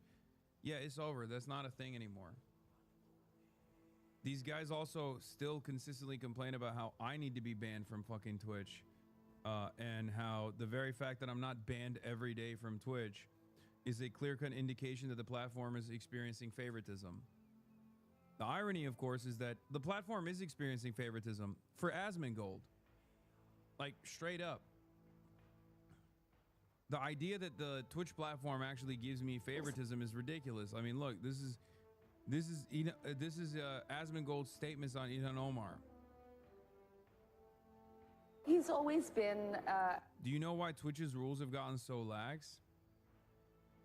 Yeah, the existence of Kick is part of it, and how right-wing everything has become on the internet is another part of it. A racist, a bigot, a xenophobic, and Islamophobic. Whoever runs a campaign on taking parasites like this and kicking them out of our fucking country. Parasites like this? Bro, that's a congresswoman. You're famous for living with roaches. Like, that is an American congresswoman, man. The fuck?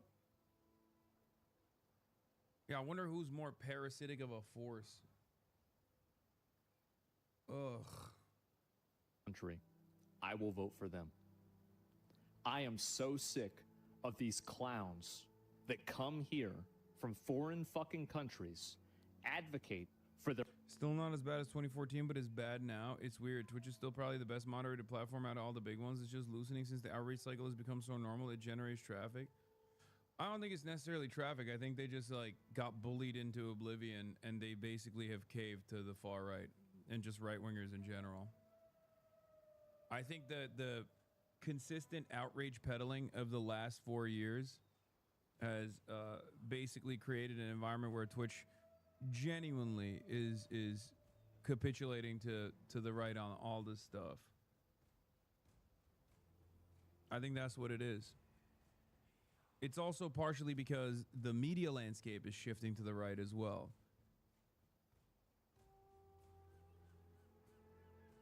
Those who don't know, when I joined Twitch, it was literally just a place where 4chan went to watch their handiwork live in action. Okay, so not much has changed in that regard, I guess. Anyway. Minnesota is here with me now. First of all, federal prosecutors say 59 people have been investigated in these schemes so far. Americans at large stole tens of billions of forms of aid during the pandemic all over the country. Minnesota's fraud scandal stands out, according to federal auditors. What are you hearing from investigators right now? Well, I've been following the cases closely as they've gone through the courts, and we know that there are more indictments possibly coming. I think that number might go up to 73 is what I'm hearing. Okay. Can you shed any light on why the fraud got so out of control in Minnesota? I think what happened is that, you know, when you have these kind of new programs that are designed to help people, you're oftentimes relying on third parties to be able to facilitate. And I just think that a lot of the COVID programs that were set up, they were set up so quickly that a lot of the guardrails did not get created. Now, obviously, whatever the ethnic group, the actions of a few dozen should not impugn an entire community of thousands of people. Okay, I want to make that very clear. President Trump has used this fraud to make rather, to me, shockingly bigoted comments about Somalis in general, including you, but the entire Somali community in Minnesota. He did it yesterday and he did it again today. Let's run some of that. These Somalians have taken billions of dollars out of our country. They've taken billions and billions of dollars.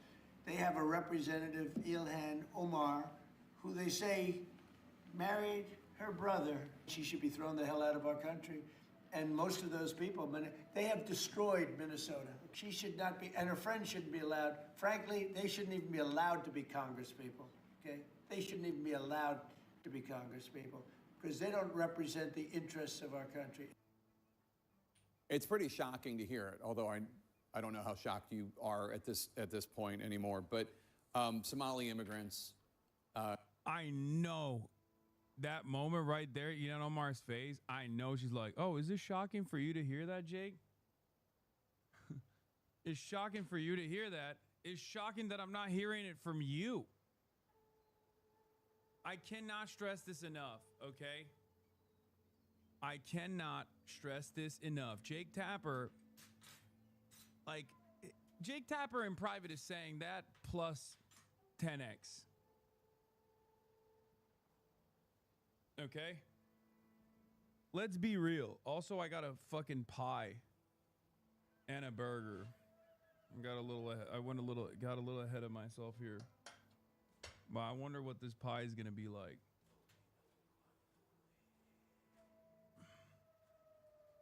Brother is just one fucking streamer, dude. 50% of his audience is bots, and the other half is children, unemployed motherfuckers with no money to capture through advertising. What the fuck do you mean Twitch can't ban him? It would not change traffic on the site in any way, shape, or form. Wait, no, it's not just Asmongold, dummy. Twitch is responding to the fucking right-wing, the unlimited amount of right-wing outrage campaigns. First of all, it's just pure copium to say that Asmongold is just bots. He has a fucking incredibly large YouTube audience. And also, he has virtually every single fucking slop tuber as well. Now, you and I do not give a fuck about this shit. And many adults don't give a fuck about this shit. But these guys spend every waking moment online. And as people who spend every waking moment online, they actually do have a lot of outsized impact with their harassment campaigns. And they have a tendency to get brands to be afraid. They have a tendency to get brands to engage with them in a meaningful way, in a way that actually does hurt the platform's bottom line. They do Gamergate like on a weekly fucking basis. And last but not least, this administration is incredibly right-wing and is very invested in changing the culture, whether it be online or everywhere. And major corporations are terrified of that kind of smoke and scrutiny.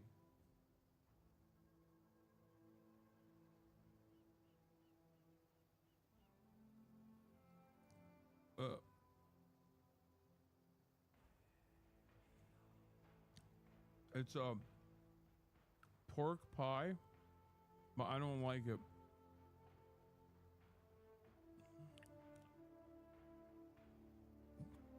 Also, yeah, I didn't like the taste of it. I've had like pies before, and the pie crust is actually really good. It's just I don't like the base. The other thing is, yeah, these guys get fucking devs fired like all the time. They're so. Uh-oh, balding fatty needs more food, brother. Please look at the camera. Look. No, don't ban that guy. Come on, come on, come on. You have eyes, man. You have eyes. Use them. Like, do you think when you say, uh-oh, balding fatty needs more food, other people are going to be like, well, I am also blind and incapable of seeing the fucking person whose Twitch stream I've tuned into? Are you at that point in your life where you are so, like, hate has completely taken over your bodily functions? Like, you tune in and you're just confused when people are like, this guy is really hot. You're like, what do you mean? He's a balding fatty. I don't understand.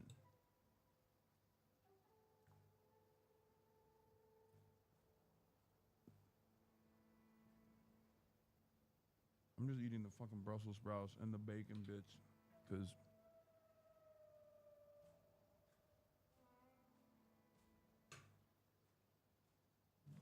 the rest of it's not very good.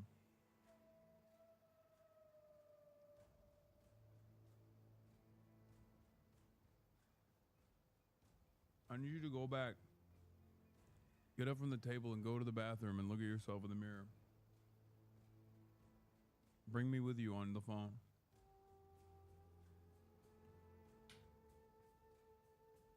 And put me right next to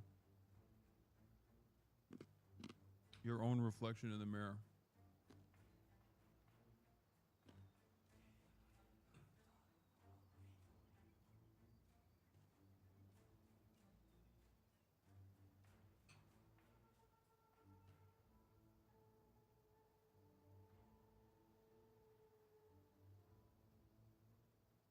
I don't even know what the fuck this is. I don't even know what I'm eating.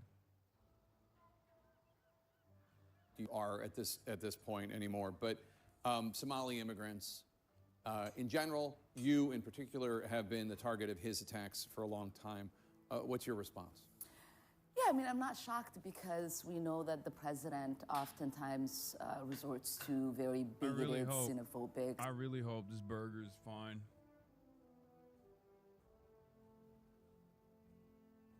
I really, really hope this burger is fine. If this sucks too, I'm just gonna die. I'm gonna be so sad. It's already not too. You know,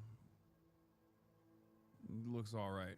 It doesn't look delicious at all. We'll see. Islamophobic, racist rhetoric when he is trying to scapegoat and deflect from the actual failures that he has himself. We know that this administration has not fulfilled the majority of the promises that they've made, whether it is bringing costs down, whether it is the tariffs that are decimating businesses in the United States, whether it is the possible war crimes that his defense secretary is committing. And so to me, it is important for us, one, to remind folks that we are Americans. We're not going anywhere, and we will continue to be in this country. And two, that Minnesotans are resilient, and we will continue to thrive. What is the practical impact when a president of the United States demonizes an entire group of people based on ethnicity? And again, you can point to any ethnic group and find dozens of people in that ethnic group who are committing a particular crime. The mafia comes to mind, right? But no one, you don't hear people saying that about Italians. They did 100 years ago, but they don't do it today. What is the practical effect on the Somali community when the president says things like that? I mean, it creates fear. And there is a possible danger that A lot of the people who follow the president have exhibited violence in many cases, especially in my case, whenever he has said something about me that is derogatory or says I'm a threat to the country. I've gotten death threats. There's so many people that have been incarcerated over the years that have been encouraged by the president's words. And so there is fear for Somalis, not just in Minnesota, but across the country, that some of these people might attack and harm them. Brother, this motherfucker was running for president. And he said, Haitians are eating cats and dogs.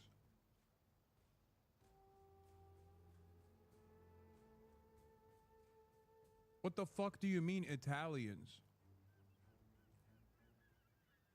That was 9 months ago. Not 9 months ago at this point.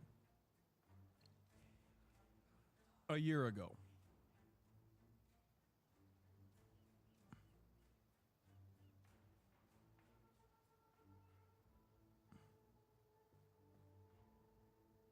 Like, I get that you're trying to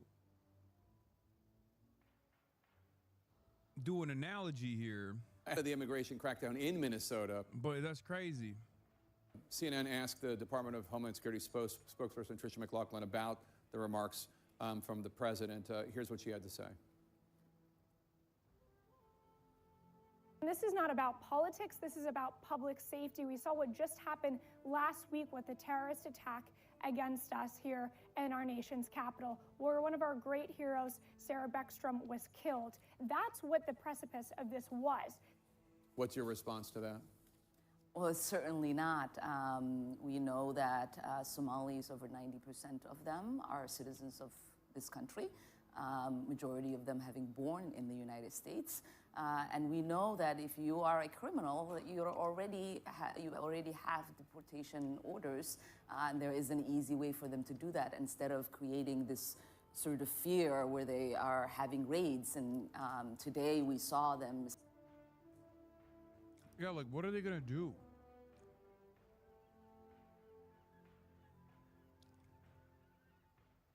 Like, what are they gonna do? They're, you can't, at least for the time being, you can't really deport American citizens of Somali descent.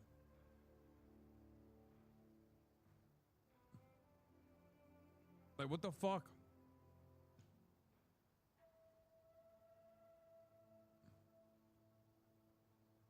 They want to scare people into leaving, in my opinion. No, but the Somalis are not going to leave. Why would they? They're American citizens.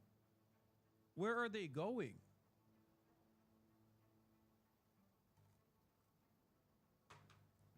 I cannot do this yet.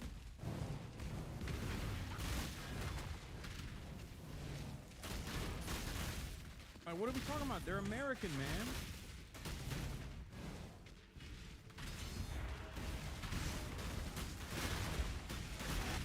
It's like when motherfuckers tell me, like, oh yeah, go back to your country, bitch. It's like, well, I'm in it, you know? Well, not right now, because I'm in Ireland currently, but you get the point. Citizens, and people were proving their citizenship by showing their passports. Burger so verdict, we know it has 5 out of 10.